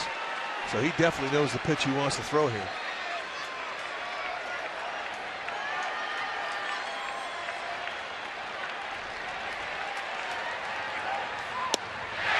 And the inning is over. 6 tough innings for Bumgarner. And this is his 7th strikeout. Probably his final pitch of the night. Brandon Belt will be coming up. 6-4 Giants.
4 heading into the bottom of the 6th, and the Giants are getting it done with the bats so far this season. I've spoken to several players about why they've had such a productive offense, and they've all said the same thing. And Mike, you can probably attest to this. They referred to continuity. They said playing with the same core of players for a long time builds up familiarity, it builds up trust, and they feel that they can pick each other up. Now, I don't know if they expected Madison Bumgarner to do it, but hey, what the heck, guys?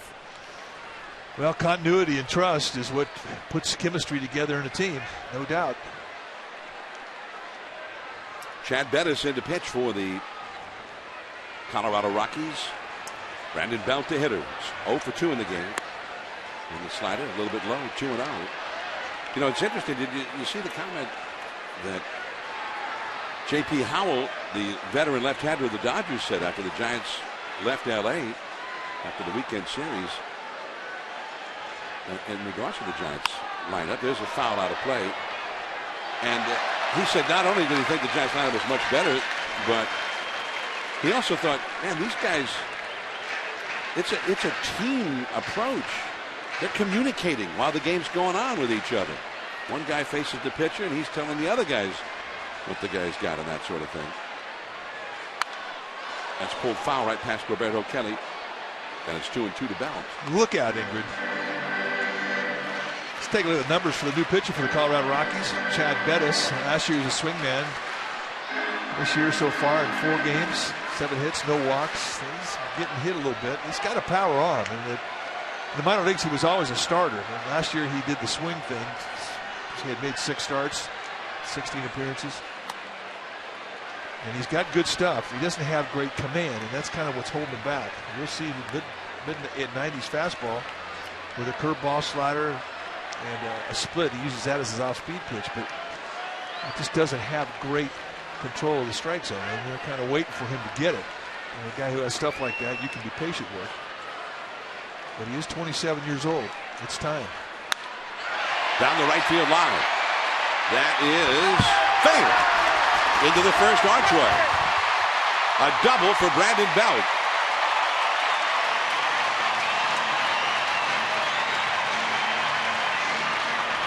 Yeah, I think he's pretty excited that Jorge De La Rosa is no longer in this game.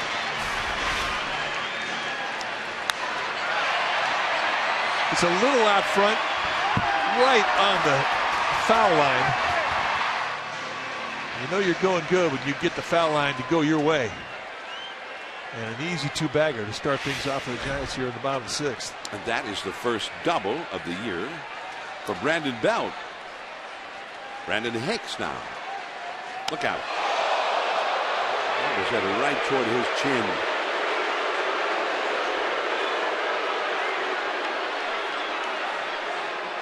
Now, I don't think that there was intention behind it, but that's kind of the reputation that Bettis has. He didn't know really where it's going. And that was right head high. And with that pitch right there, everything in the Giants dugout just went quiet.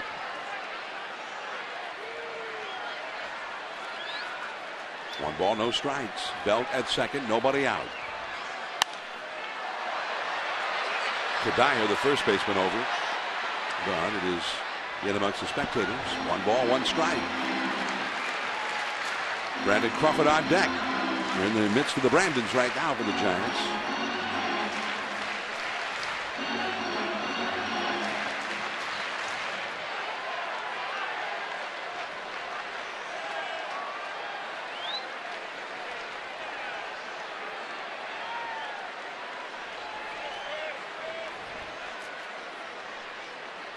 One ball, 1 strike to count. There's a bunt. And they just got him at first. Belt going to third. It'll be a sacrifice for Brandon Hicks. Well, I mean, if you're a good bunter, I mean, it's a play where there's reward on both sides of the play. If you're out, you get the runner over, and now you have a runner third, less than 2 outs. And if you get a hit, you set up a big inning. Nice play by Bettis.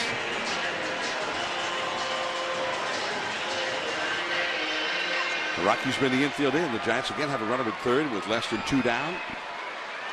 Crawford has tripled, and he has walked. just foul. Giants bullpen will get busy again. The pitcher, Bumgarner, would be due up next, and even though he's driven in 5 runs tonight, he is not on deck. Rather, Gregor Blanco has come out on deck. 112 pitches for Bumgarner tonight, so he's, as we surmised, surely finished. And that'll go out of play. Off the third base side, 0-2 to count. 6-4 Giants. The Dodgers won their game in Arizona 6-0. A 2-hitter for Hyunjin Ryu. Brandon McCarthy took the loss. Adrian Gonzalez hit a home run. The line for Bumgarner probably done for the night.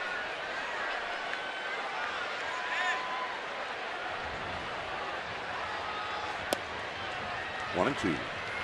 96 miles an hour. Man, that was a cut.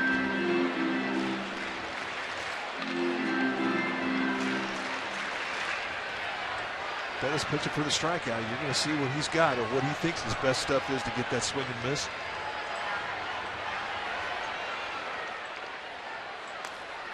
And that one had not a sink to it. The changeup, 1 and 2.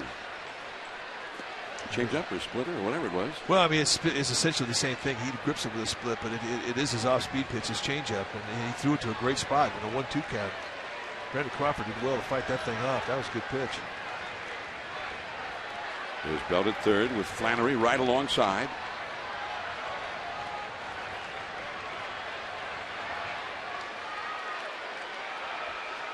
He struck him out. Went back to that changeup. 2 down. For comprehensive coverage of everything orange and black, check out pregame live and postgame live before and after every Giants telecast on Comcast Sportsnet, authentic Bay Area sports. Tomorrow's telecast, by the way, will be carried on Comcast Sportsnet Bay Area.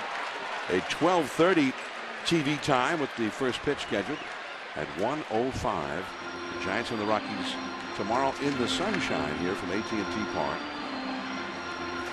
And the same starting time on Sunday afternoon. Tomorrow, Matt Cain for the Giants against Brett Anderson. The Giants setting up a pinch hitter for Bumgarner, and it's not going to be Blanco, but rather Adrianza. And Pagan had a bat with him down there in the dugout, but he heads down the tunnel now as Jim Wright, the pitching coach, out for a brief word with Bettis. Yeah, and I think that brief word went something like this: be careful on that first pitch.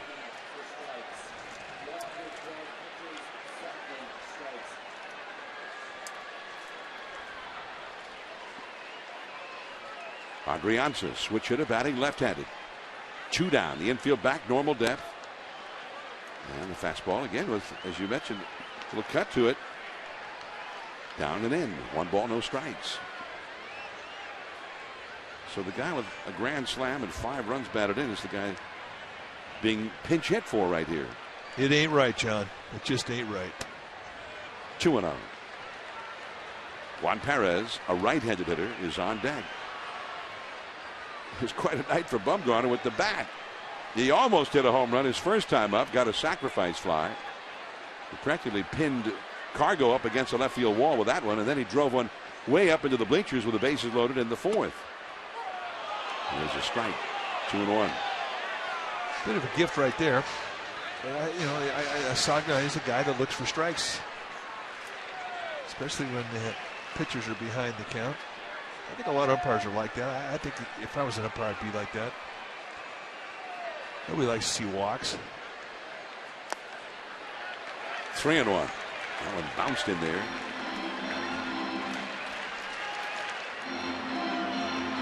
Tim Hudson got Michael Morse laughing, standing right alongside Bumgarner.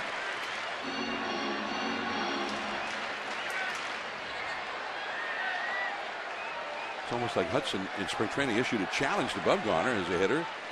So, man, he crushes the ball in batting practice, but so far he looks just like one of those guys who's got batting practice power. Bumgarner answered tonight. There's Cargo in left field. And that's the inning. And the Giants again get a leadoff double, the 2nd inning in a row without getting the runner home. Seventh inning, the big hitters will be coming up against.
By McDonald's.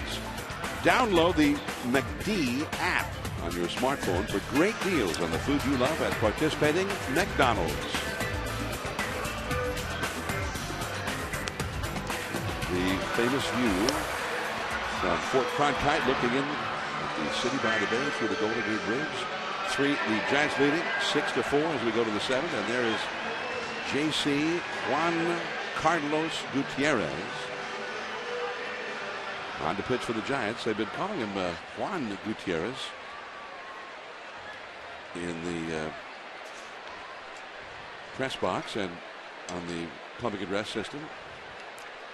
I'm happy to go with Juan. I'll have to ask him about it.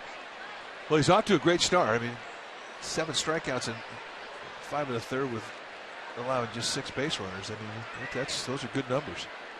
Throws hard, mid-90s fastball, very consistent to that velocity.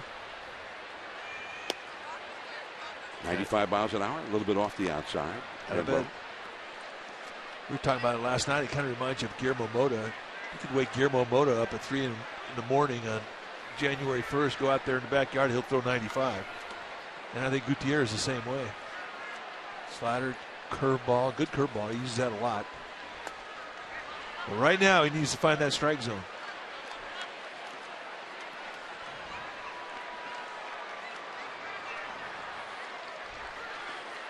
After the game, a big fireworks extravaganza set for AT&T Park, and usually they use a barge out in the cove to set them off. Here's the 2-0 pitch in for a strike. 2-1. Gutierrez originally with the Houston Astros in 2007 and had 3 years with Arizona, all as a reliever, and then last year split time between Kansas City and the Angels. Pablo going to have to hurry. Just in time. And the Rockies were not happy about that cough in the dugout. We may get a challenge on that one. Here comes Walt Weiss to stall for time. Well, it's a big part of the game right now. You're talking about leadoff hitter in the 7th inning. You're down 2 runs. So why not? Take a look at it. The one thing that you are not going to see overruled is a bang-bang play. If it's a tie, it's never going to be overruled. It's going to be ruled inclusive, and I think you're going to see a lot of those. Well, let's see what the video room was saying. I think the guard's doing a good job of getting in the way with the guy who's supposed to relay the message. Let's take a look at it. Rutledge runs well. Sandoval, good strong arm.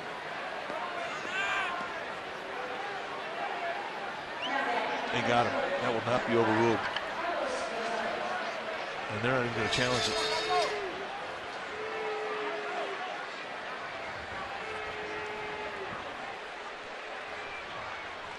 To overrule that, they'd have to see that foot planted on the bag, at least at the same time the ball is in the glove or before. And it could be that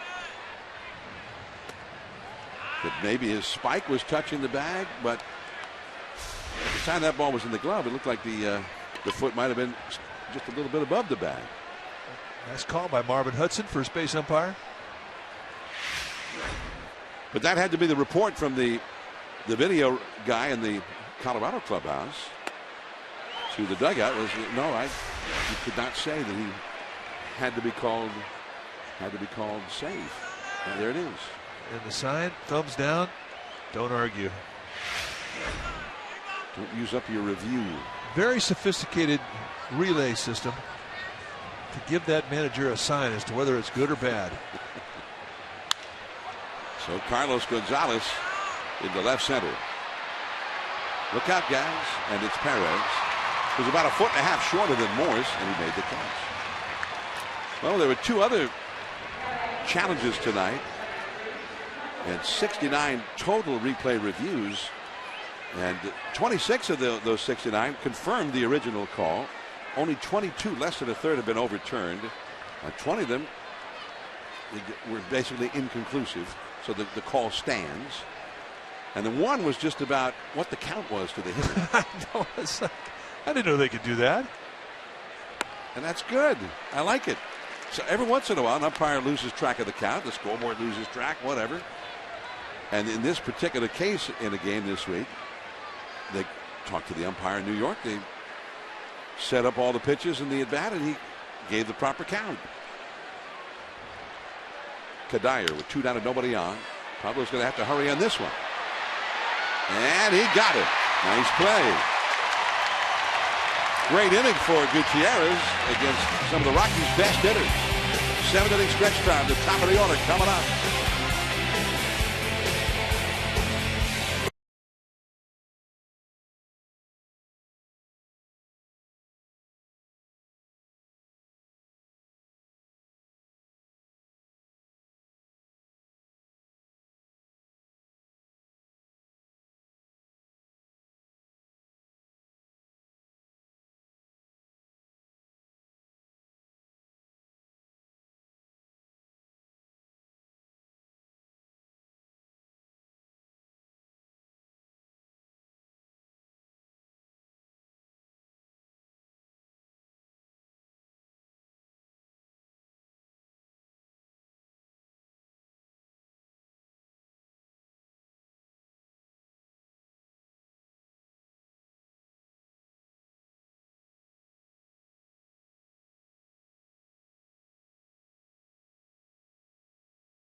Time now for our BMW Drive. Time for our BMW Drive, the ultimate drive machine at Bay Area BMW.com. We go back to the 4th inning, bases loaded, and Madison Bumgarner does this. Home run number 3 in his career. This one put 4 runs on the board, and it gave his team a 3-run lead. And that was the first time since May 24th, 2000 that it happened. Sean Estes the last one, and there's a complete list of grand slams by Giants pitchers in the long history of the Giants. It's only the 2nd time that a San Francisco Giants pitcher has hit a grand slam. Before Sean Estes in 2000, Monty Kennedy back in 1949 hit a grand slam against the Dodgers. Roy Parmalee back in the 30s against the Cubs. Fat Freddie Fitzsimmons in the 30s against the Cubs. And then in 1930, Bill Walker against the Pirates. And Mule Watson. You know, Mule Watson. Old Mule Watson. Old Mule. Pretty good hitting pitcher, apparently. He was the first Giants pitcher to hit a grand slam. So Bumgarner has joined a fairly short list. Perez against Bettis here in the 7th. The Giants ahead 6-4. I think they'd feel a little better maybe it was 7 or 8-4. The Giants have let some opportunities go by the last couple of innings to pad their lead. 2-1 to Perez, who has fouled to first, struck out, and grounded out to third. Oh, the great era of baseball back in the 20s, when everybody seemed to have a nickname, Mule Watson. But I think Fat Freddie Fitzsimmons, that's a pretty good one, you know. He was a very good pitcher. He was in the big leagues for a long, long time. I remember Fat Freddie pitched in a World Series for the Giants against the Yankees, and his opponent was Bump Hadley. Fat Freddie against the Bump? Against Bump, yeah. So I have a tape of the broadcast. Red Barber and a couple of other guys were broadcasting that World Series.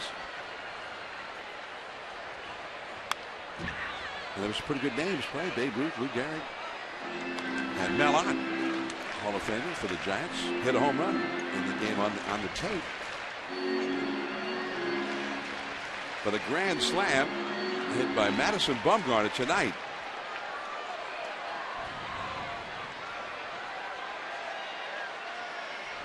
Fat Freddie, by the way, pitched in a few World Series games but never won one. Ooh.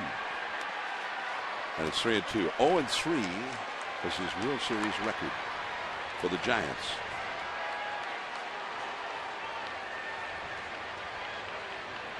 Tulowitzki fan here tonight. It's the only time we've seen that uniform, because Troy Tulowitzki, the outstanding Rockies shortstop, is hurting a little bit.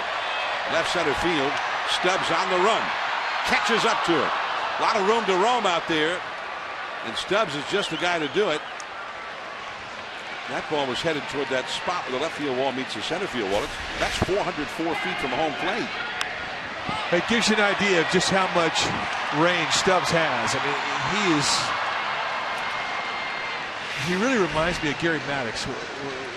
Back in the 80s, Gary Maddox in the 70s was with the Giants and he was with the Phillies, and he has much range as any outfielder I've ever seen. And Stubbs has that type of range. Maddox was such an outstanding center fielder, covered so much ground. As Pence takes one just a little bit low, apparently, ball one. They used to say that 3/4 of the world was covered by water, the rest was covered by Gary Maddox. That's a good handle to have right there.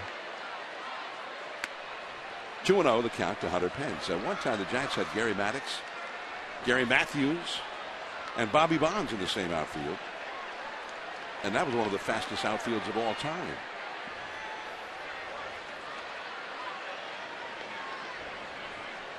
The count to Pence, who's 1 for 3 in the game. A strike. 2-1. Giants ahead 6-4. Madison Bumgarner went 6, allowed 4 runs, 9 hits, but knocked in 5 as a hitter.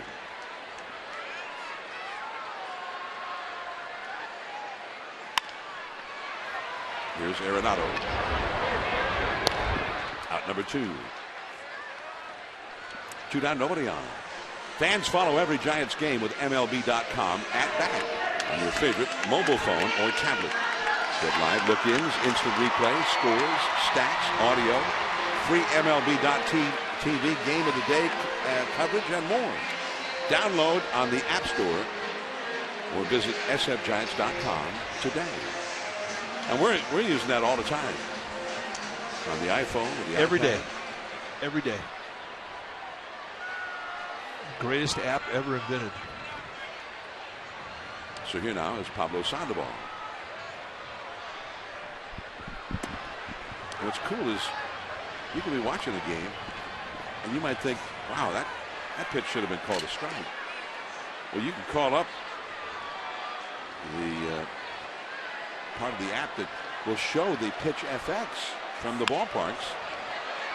The camera laser guided missile technology that is used to chart pitches as a critiquing device for the umpires to see what it actually what that said about where that pitch was.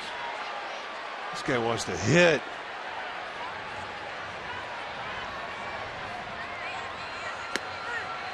Strike 3 called to Pablo, who is now 1 for 4. The Giants go down in order against Venice. On to the 8th inning. Arenado coming up. Casilla will come in.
Investigative unit led by Tony Kowaleski. Who are they? Well, they're an award-winning team of 15 journalists dedicated to holding the powerful accountable.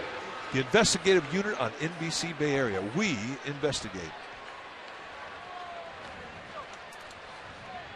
It's a pretty good armada out there in right field tonight. And there's ball 1 to Nolan Arenado from number 46, Santiago Casilla, just in from the Giants bullpen. Look at what he has done in 5 games. 6 base runners, 6 in the 3rd. He struck out 5. Casilla worked a difficult 8th inning last night. There's the bunt. Pablo was playing very deep. And he's thrown another one away. And it really he had no play on Arenado.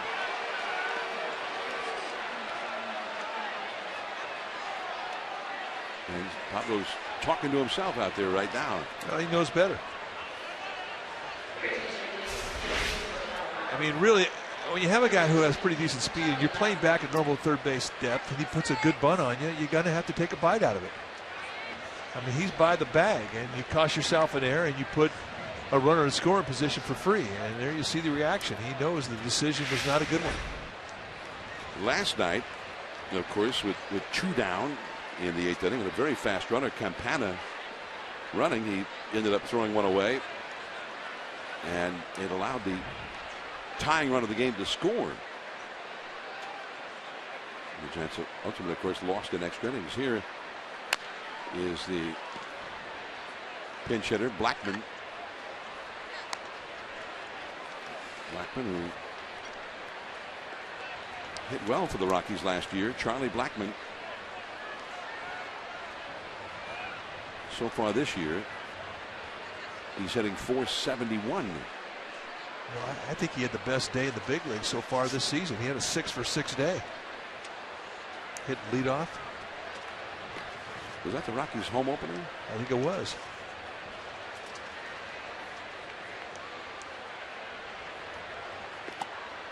And the curve hangs up and away. You know, not only do you put a runner in scoring position with the air, but you lose the force. And one thing that we've seen Santiago Casilla learn since he's been a Giant is how to put the ball on the ground in ground ball situations. So you lose the force. And he's still miserable at third base for making that decision.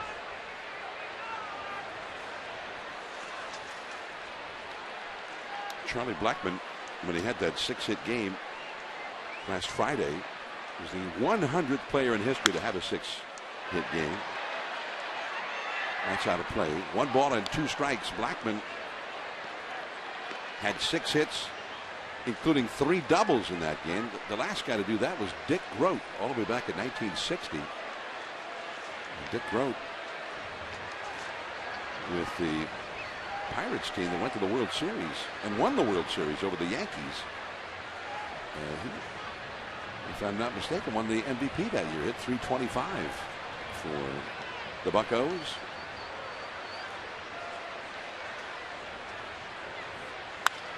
That's hit well, and it's going to fall. Base hit. Being waved home. Arenado, great throw, but all it really succeeds in doing is allowing the possible tying run to get into scoring position. This is unbelievable. And we watched the middle mistake with Pablo Sandoval making a throw on that bunt play when he shouldn't. And here you're looking at a young outfielder, Juan Perez, who completely overthrows the cutoff man, and it allows a fast runner, Blackmon, to walk into second base and put himself in score position. This is not the time to gamble. Your main concern is the runner at first. Keep him at first. Keep him in a forced situation. Do not give in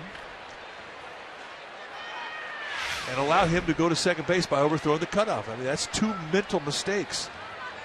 And now you've got your back against the wall.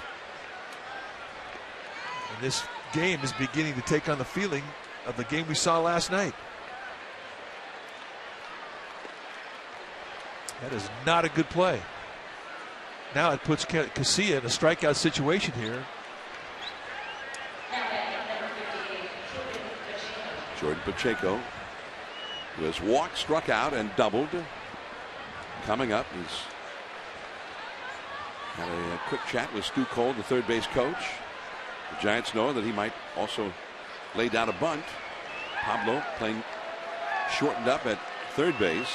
Belt even with the bag. We're now right in onto the grass at first. And it's ball 1. Remember, last night, Casilla had a 24-pitch 8th inning.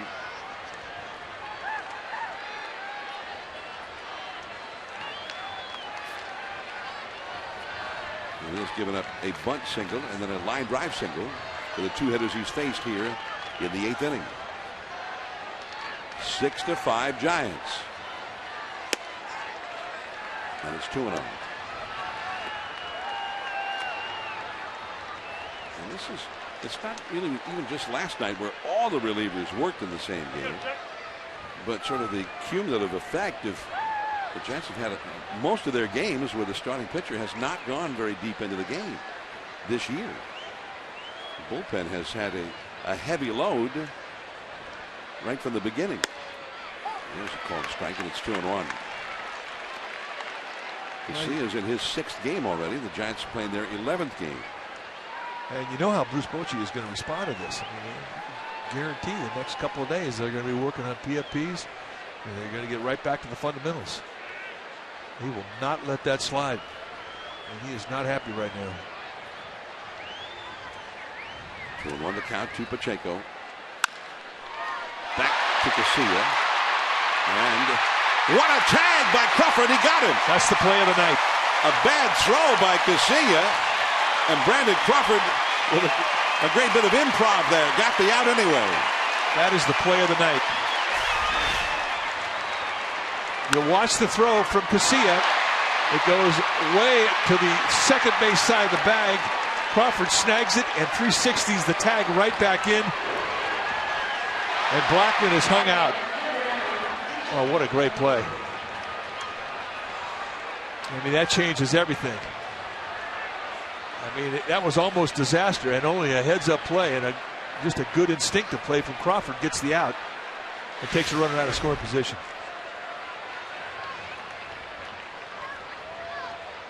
So now Pacheco at first base. as the possible tying run. LeMahieu, the hitter. And it's ball one. LeMahieu was 0 for 3 in the game. Well, it's always a little nerve-wracking when Casilla has to field the ball and make a throw, and you're never quite sure what you're going to get. A ball and a strike. Good hard slider there. Time you take a big league hitter in a 1-0 count, you break him down mid-swing. You put movement on him that fooled him.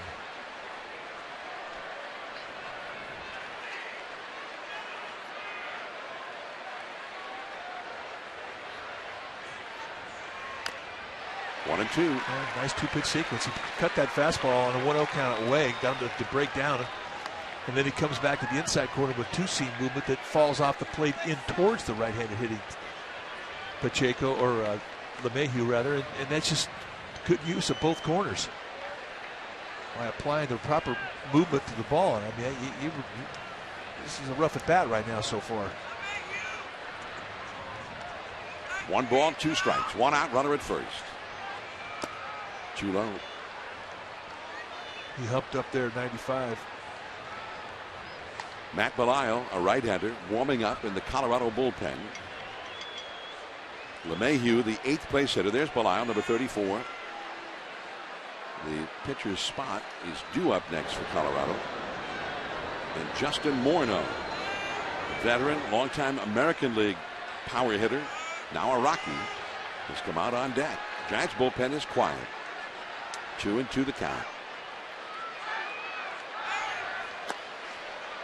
And now it's a full count, 3-2. Tried to go back out there with the same pitch he threw in the 1-0 count, that cutter.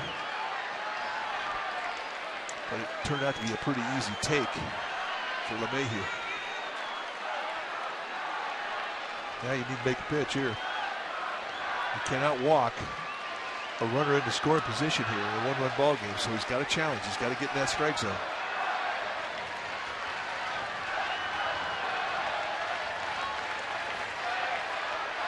Runner going. Just got a piece of it to foul it. Pacheco will have to go back to first. 3-2 the count. The Giants, who had a 6-3 lead into the 6th inning. 6-4 here into the 8th inning. Now it's 6-5.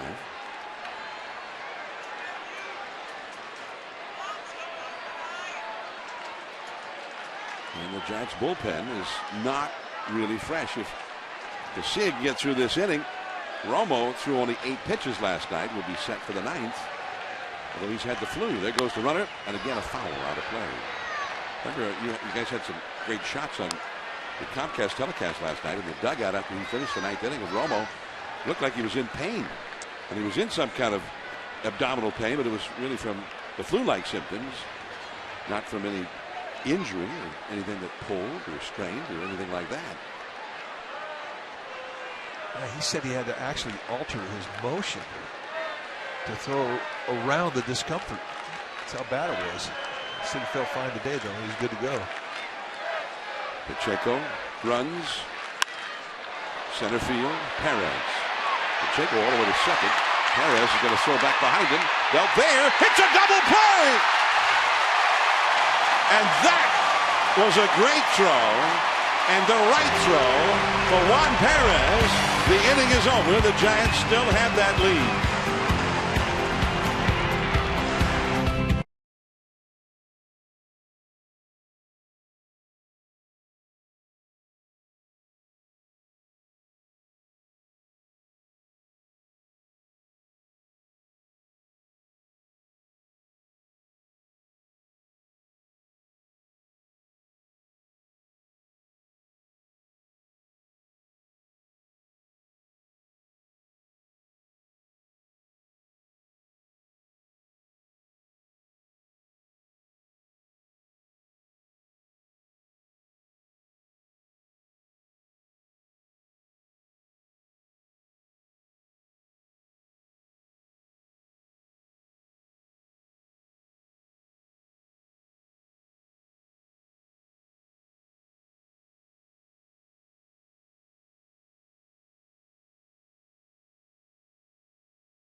Central every night at 10:30. Comcast Sportsnet, authentic Bay Area sports. I'm John Miller with Mike Krukow. Giants baseball from AT&T Park. What a wild and sort of crazy night it has turned into here before a sellout crowd. The Giants still clinging to a 6-5 lead. And here's that final play, Mike, with Pacheco running. And for a long time, he just would not stop running until it turned out to be too late. It's almost like he forgot how many outs there were. And in a one-run ball game, this cannot happen. See the reaction from Santiago Casilla, and everybody in the stands feeling the same way. I mean, we saw some incredible mental mistakes in that inning from both teams. Good pitcher now for Colorado, Matt Belle. Sixth time that he has come in. He's a workhorse. He's allowed 6 base runners to get on base. ERA a little bloated, but he's got good stuff. Michael Morse leads off against him. 0-1. Morse has flied out to center, walked and scored a run, and grounded out to second. Into the crowd off to the right. Look out. There is Sergio Romo. He may be summoned to protect the 1-run lead unless the Giants can pad their lead a little bit here. They've had excellent chances to do so earlier and did not. Hector Sanchez on deck. Time taken. Now Pacheco wanted a slider away, that he wanted a curveball, and finally Belle got him to put the sign, "Give me a sinker down and in."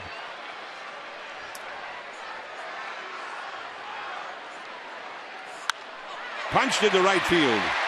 Base hit. Morse with his first hit of the night. And it looks like Gregor Blanco will go over to act as a pinch runner at first base for Michael Morse. Well, that was a strong man swing of the bat right there, and really a bit of a mistake. Giving up an 0-2 knock for Belle. But Belle is one of those guys that I don't think he's ever too excited or overexcited about having a runner at first base because he can get a ground ball. He's got a good sinker slider combination that gets ground balls.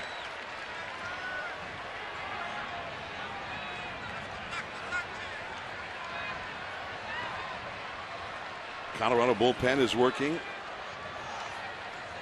A left-hander up. Sanchez fouls one out of play. Giants had the left-handed hitting Brandon Belt on deck.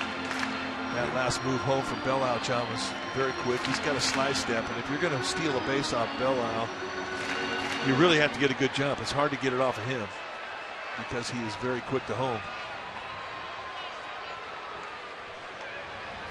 Morse and the hitting instructor, Hensley Mullins, having a little chat and a laugh, exchange a hug.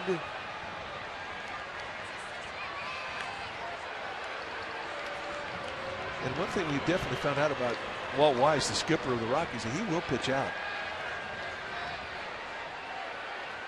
Dyer on the bag with him. There's a Morse, Posey, and Pence, who they often hit in consecutive order in the Giants lineup this year. Fastball right by him, and it's 0-2. Sanchez has struck out and yet reached base on the throwing error by the catcher Pacheco. He's lined out to center, flied out to left center, so officially 0-3. Charlie Blackmon in center field for the Rockies now after pinch hitting for Stubbs. Blanco at first. He's running, and a foul back out of play. Yeah, I mean, ideally, you'd like to be able to take a pitch for your base stealer to try and steal, but you can't do that when you're in an 0-2 count. You got to protect. But he had a pretty good jump.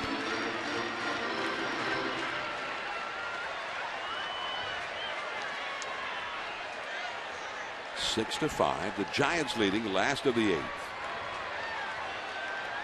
Belial ready.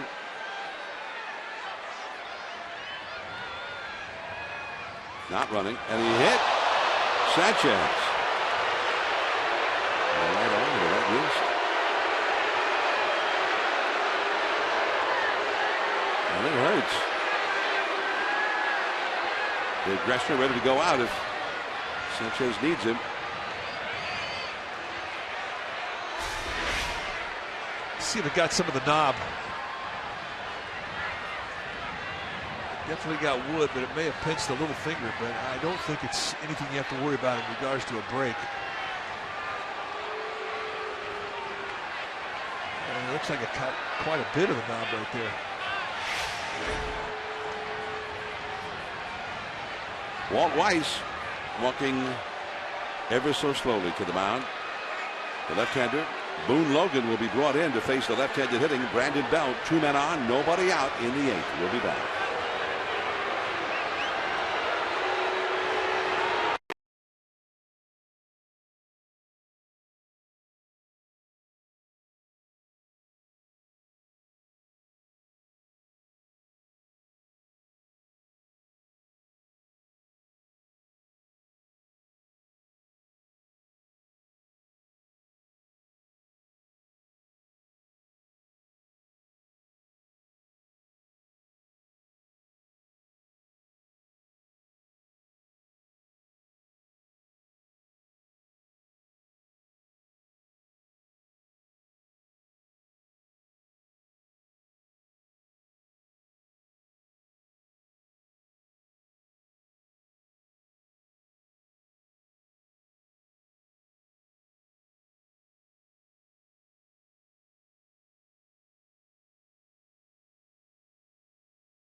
.30 for Giants pregame live before Game 2 of this series.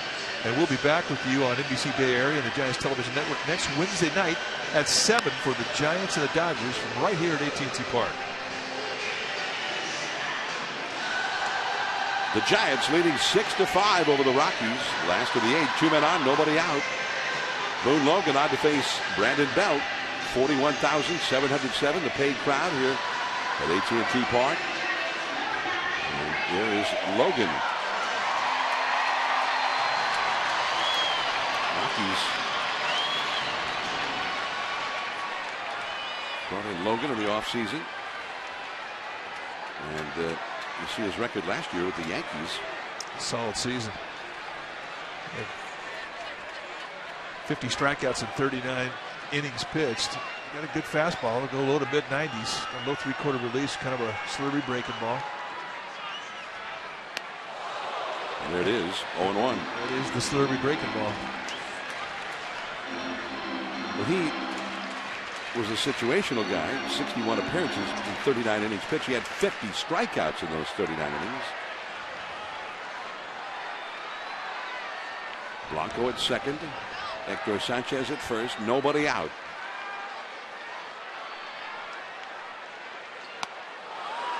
Two strikes. Yeah, good location. That fastball went right above the hands, inside corner. Quick 0-2. He's a big guy, Boone Logan is. 6'5", 215. Adam Ottavino heads down to the bullpen. The right-hander.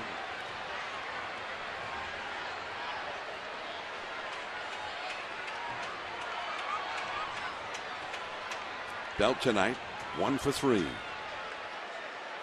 Fastball just off the outside corner at 93. That's a good pitch. You think back, the previous fastball was on the inside corner above the hands. And now he goes with a little paralysis fastball with a little cut to it, and it doesn't miss by a whole bunch. He's throwing 3 good pitches to Belt.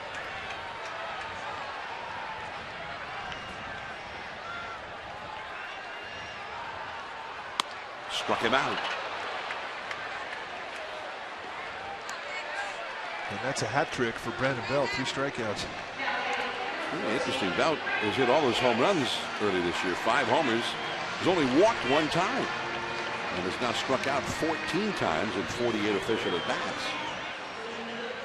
We got used to seeing Belt get a lot of walks usually. He was a guy who always had a pretty good on-base percentage. 361 last year. Here's Brandon Hicks. Hicks has struck out, been hit by a pitch, and had a sacrifice bunt officially. 0 for 1. After he got hit by a pitch, he later scored on the grand slam by Bumgarner. Ball 1. Well, he's a situational lefty, but he got great stuff. He's not a situational lefty in the tradition of Javier Lopez of the Giants, who dazzles you with his motion and different arm release spots and a variety of pitches, but none of them coming in at 93 miles an hour. 2-0 to Hicks.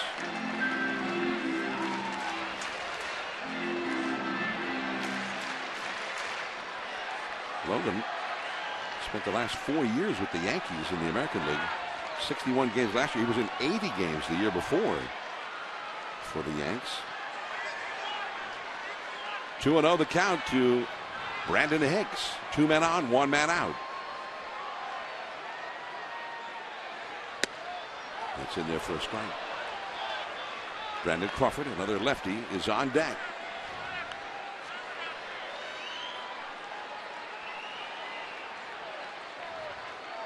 Six runs and only 6 hits for the Giants. Their big inning, the 5-run fourth inning, they had only 2 hits. 5 runs and 11 hits for Colorado.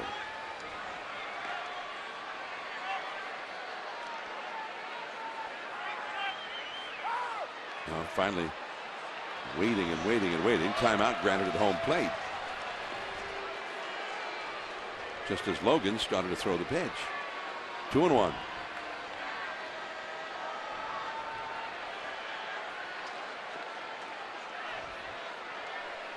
Well, Hicks has seen his stuff. And really in a 2-1 count, I mean, you can really hone in on a location and on a speed and a pitch. Be very selective right here. 2-2.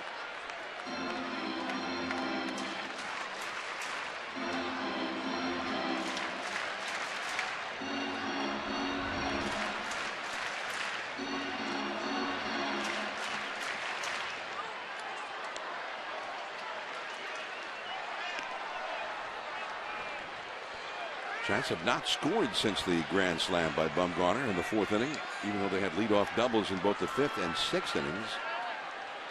Got the first 2 men on in this inning. He's still out there now with 1 man out. 2-2 the count. Struck him out. 3 fastballs, and that was the payoff pitch. Kept that ball middle away on Brandon Hicks. He couldn't do much with it. Now that's a high five right there. Oh yeah. Oh yeah. Biggest high five I've ever seen. We got to get those on the trip to New York. We could do that all the way on the flight. 6 hours of that, that'd be great, wouldn't it? Usually, I would really be up for that maybe on the way back from a long visit to New York. Jets had, what was it, 8 days in New York in their final road trip of the season last year. Here's Crawford. And he takes ball 1. Lefty versus lefty. Crawford against a left-hander. The starting pitcher, De La Rosa, hit one of the longest triples we've ever seen him hit. Out to the 421 sign out there. He one-hopped the wall at 421. He then walked in the 4th inning, struck out in the 6th. So the lefty that he faced tonight never did get him out. Now he's facing another lefty here. Boone Logan, 2 men on, 2 men out. 6-5 Giants. And that going down the right field line. Kadire from first base gives chase, and it's into the crowd near the Colorado bullpen.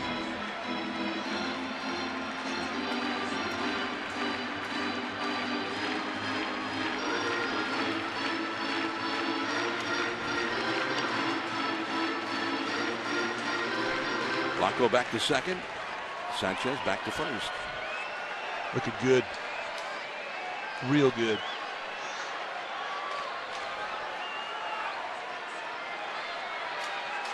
She heard me.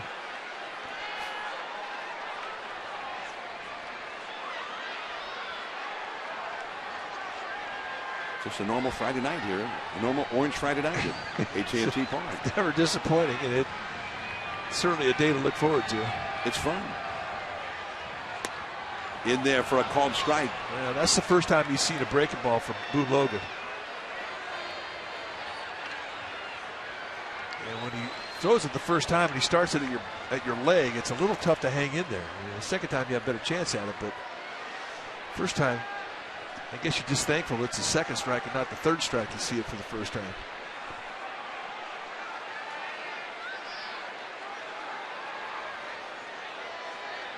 One and two the count. Strike three called. So Logan comes in with two men on base and nobody out, and he strikes out the side. And it's time for Romo for the one-run lead of the night.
And Sergio Romo has come in for the bullpen to try and save it. Been a while since he's had an opportunity to get a save. Romo, who had saves in each of the Giants' first two wins, and there have been no real save opportunities presented to him since that time. So here he is. And for Romo, this is only his fourth appearance of the year. Last night he had some flu symptoms. Really had some abdominal pain. He said he had to alter his motion to throw around that pain. He was clearly uncomfortable. But he was fantastic. I mean, he couldn't have thrown a better inning. Got back to the dugout and he was talking about where it was bothering him, but he said today he was good to go.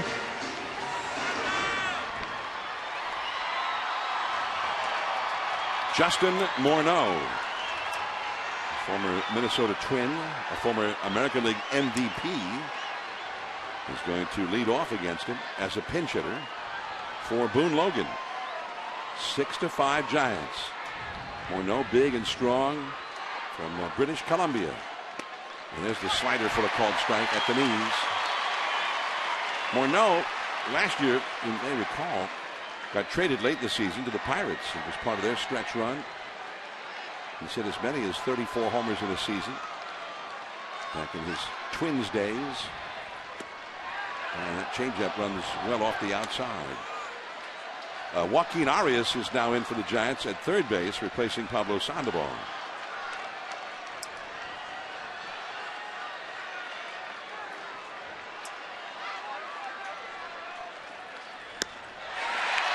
One and two.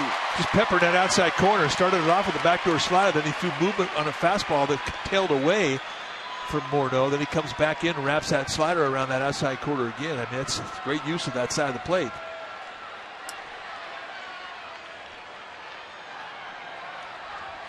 One ball, two strikes to Morneau.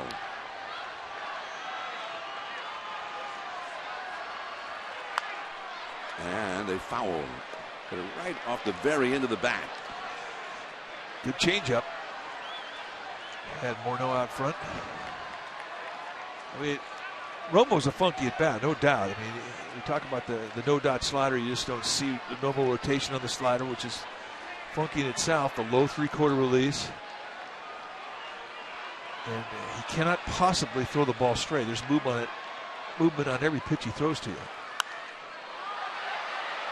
Arias comes over, but it is well back into the crowd behind the Giants dugout. 1 ball, 2 strikes.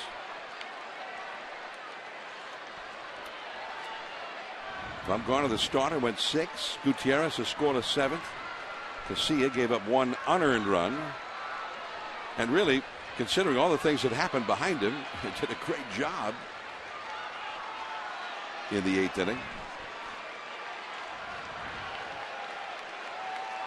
And now Romo trying to wrap it up. The leadoff man Barnes on deck. 2-2. He's not happy with that. He wanted to tease him a little more with that 2-seam fastball.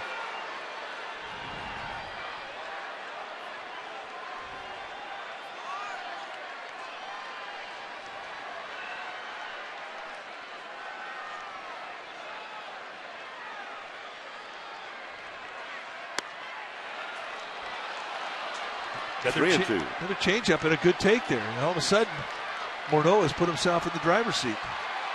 He's going to get something in the strike zone, or he should.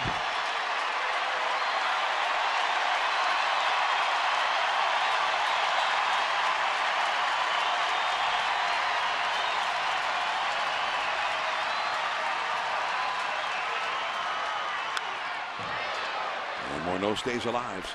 3-2, the count remains. That was the 8th pitch of the battle between Romo and Justin Morneau. First time they've ever faced in a big league game.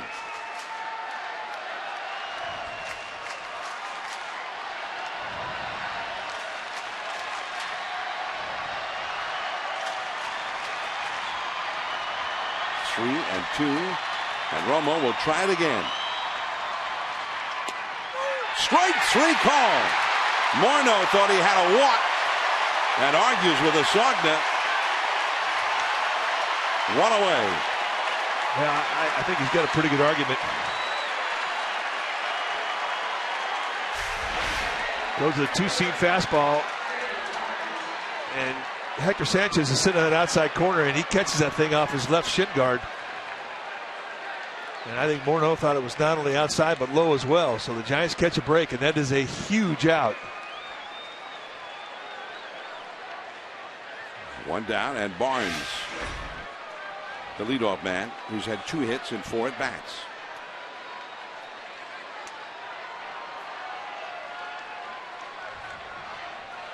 Six to 5, the Giants are leading. And the slider full of called strike.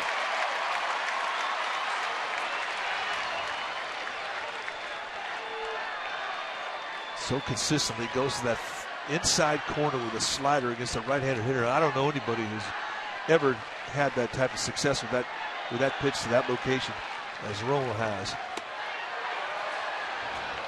Ball and a strike. And Barnes did well to lay off that one. Manny's the right-handed batter who has not seen a lot of Romo that will chase a pitch like that. 1-1. It's like trying to hit a frisbee is what it is. 2-1. But he's really created several more dimensions than just the slider since he's got the big leagues. I mean, when he first came up, he was a 4-seam fastball and the slider, period.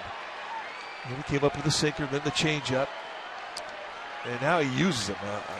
Not afraid to use them in the count either.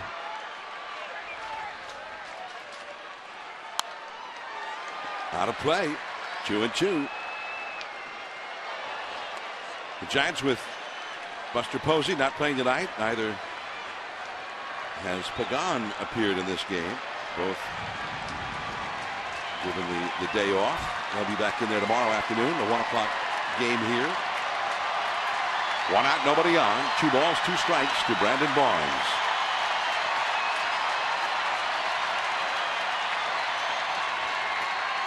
Right there. Strike 3 call. And he gets him on the same pitch he opened up the at-bat with. Front door slider. And Barnes locks up. They set the outside target. And it goes on the inside corner. Nice job of framing it in there from Sanchez. Now Troy Tulowitzki. Not in the lineup because of a tight right quad muscle. Expected to be back in there tomorrow, but he's going to come up as a pinch hitter now for Rutledge. And the other outstanding Rockies slugger, Carlos Gonzalez, is out on deck. So they'll give it their best shot right here. Cargo will bat if Tulo can reach. And Tulo with enormous power. He's hitting .407 so far this year. Takes a strike. He's had only 4 career plate appearances against Romo. The last time he faced him, he hit a home run against him. And he is the possible tying run right here. The outfield is deep straight away. Swing and a miss, and it's 0-2. Ooh, he had a good pitch to hit. They set the target on the outside corner. That thing went right above the belt. A little flat, lazy slider. This is a hanger. And you don't want to make mistakes up to a guy who's got power. And that ball elevates on contact. He got away with one.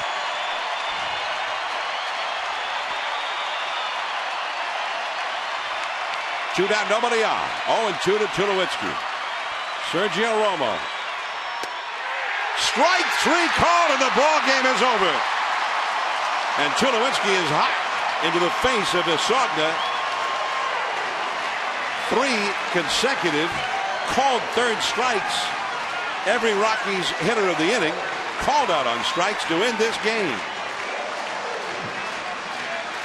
Well, of all the pitches that were called strike 3, I think this is the best one. Used a perfect knee-high outside corner slider. Grab some fine meat. So the Giants take game 1 of this series 6-5. Romo with the save for Bumgarner. We'll be back.